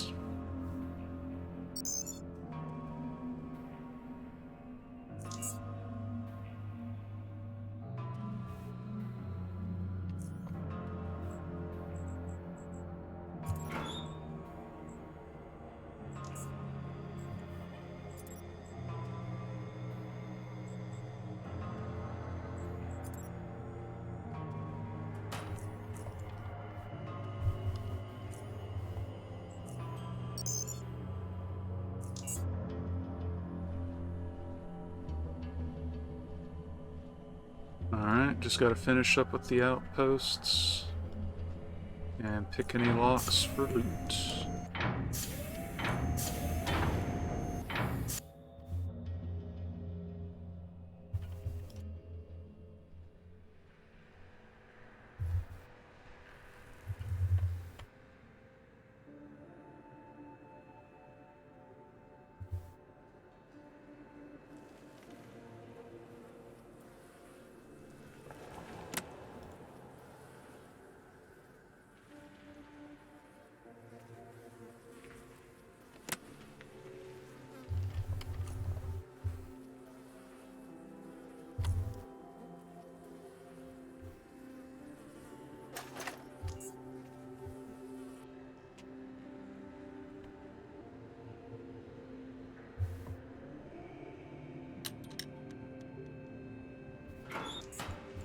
Wasn't there? Yep, one out here.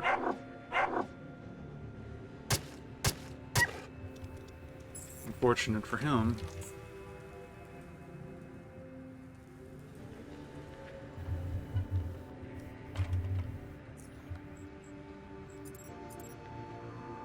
Mostly to satisfy my OCD, go ahead and pick that.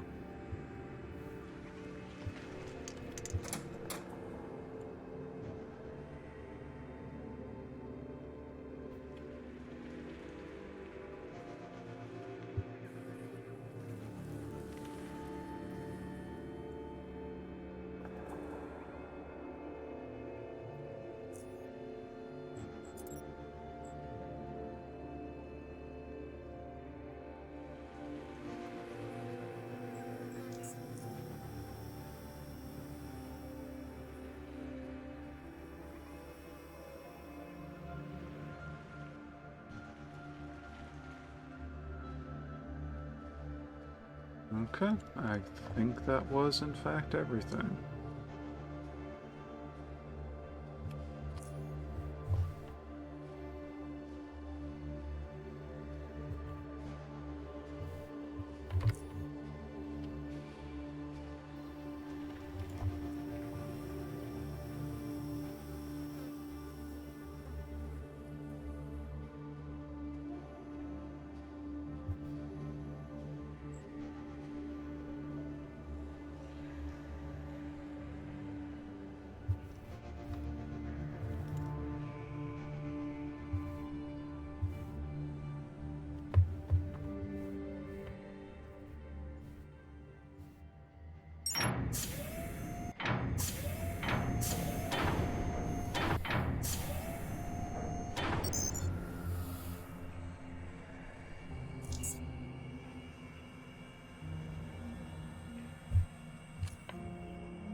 Yeah, go ahead and turn that in.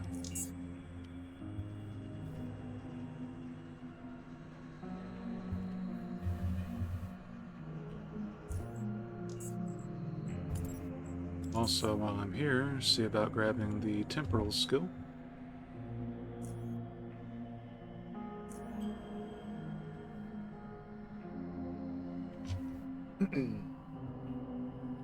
Almost went back to my old habit of clicking through everything.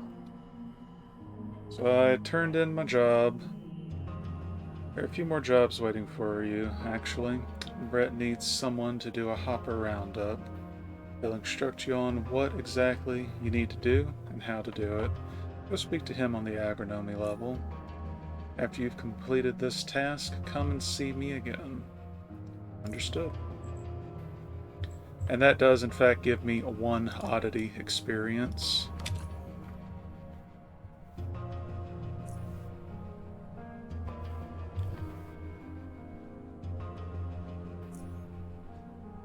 Learn psychotemporal dilation. Already read this. It costs you 100 Stygian coins to learn this ability, but since we're an SGS, I'll accept 250 credits as well, whichever you have. It's actually cheaper to go with credits. Excellent, excellent. They pockets the money. Now, unless we want to be subjected to odd stares from the rest of the patrons, I propose we move to one of the other rooms, where you can train in relative peace and quiet. We could use my room. Perfect.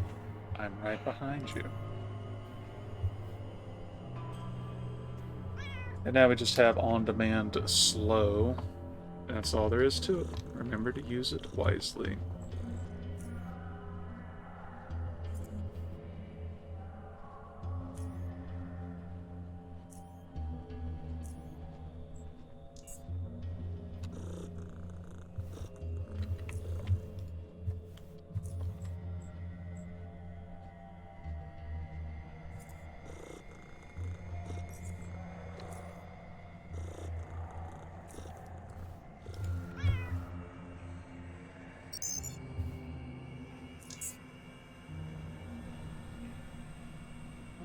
I don't think he'll automatically refill my side, but let's see. Nope. That is unfortunate.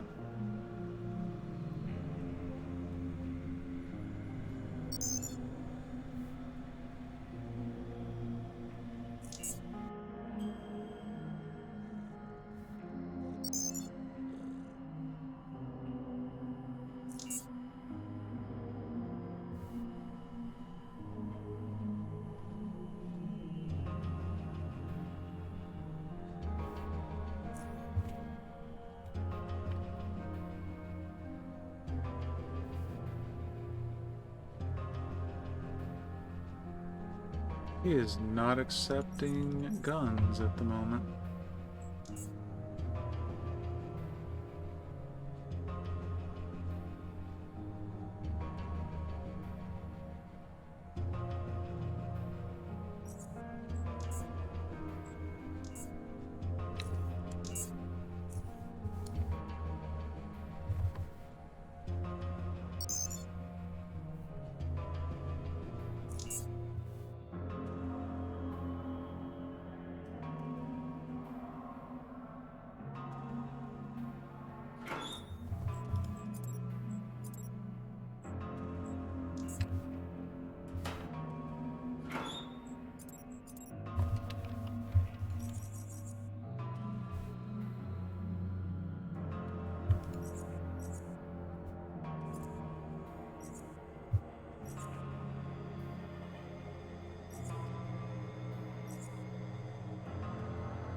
Okay.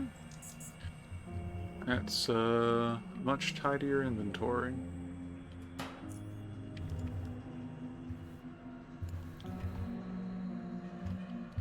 Go ahead and pop an inhalant.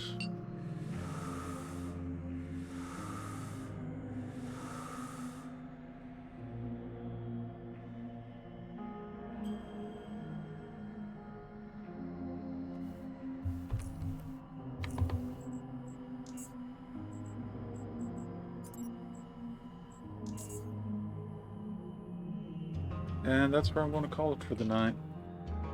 Thanks for coming. This will... Hopefully I won't re-roll, but this will most likely be a melee-oriented character through a full base and DLC run with the Oddity experience system. Normal difficulty, and we'll see how much of a mess it ends up becoming. So give me 1 second. I know there's at least one other Underrail thing I could point this out.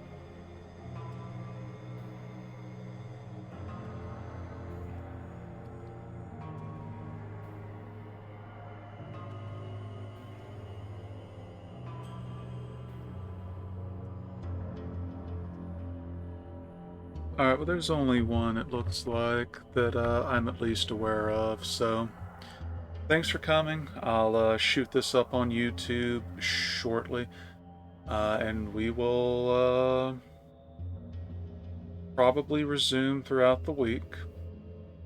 I might take breaks and play other things, because this is a very chunky game, but it should be fun. Yes, I know. Ooh woo. Ooh woo to you too. Thanks for coming, and let me just set this raid up real quick to another Underrail stream. Thanks for coming. Y'all have a great night, and let's see if this thing works.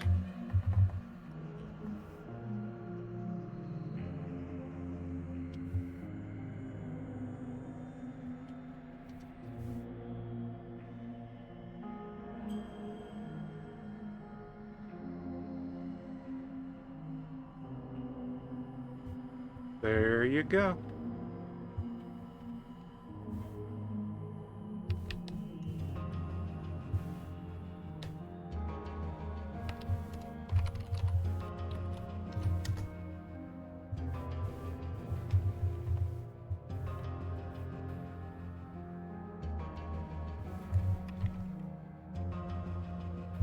Yeah, thanks for coming. You'll have a great evening.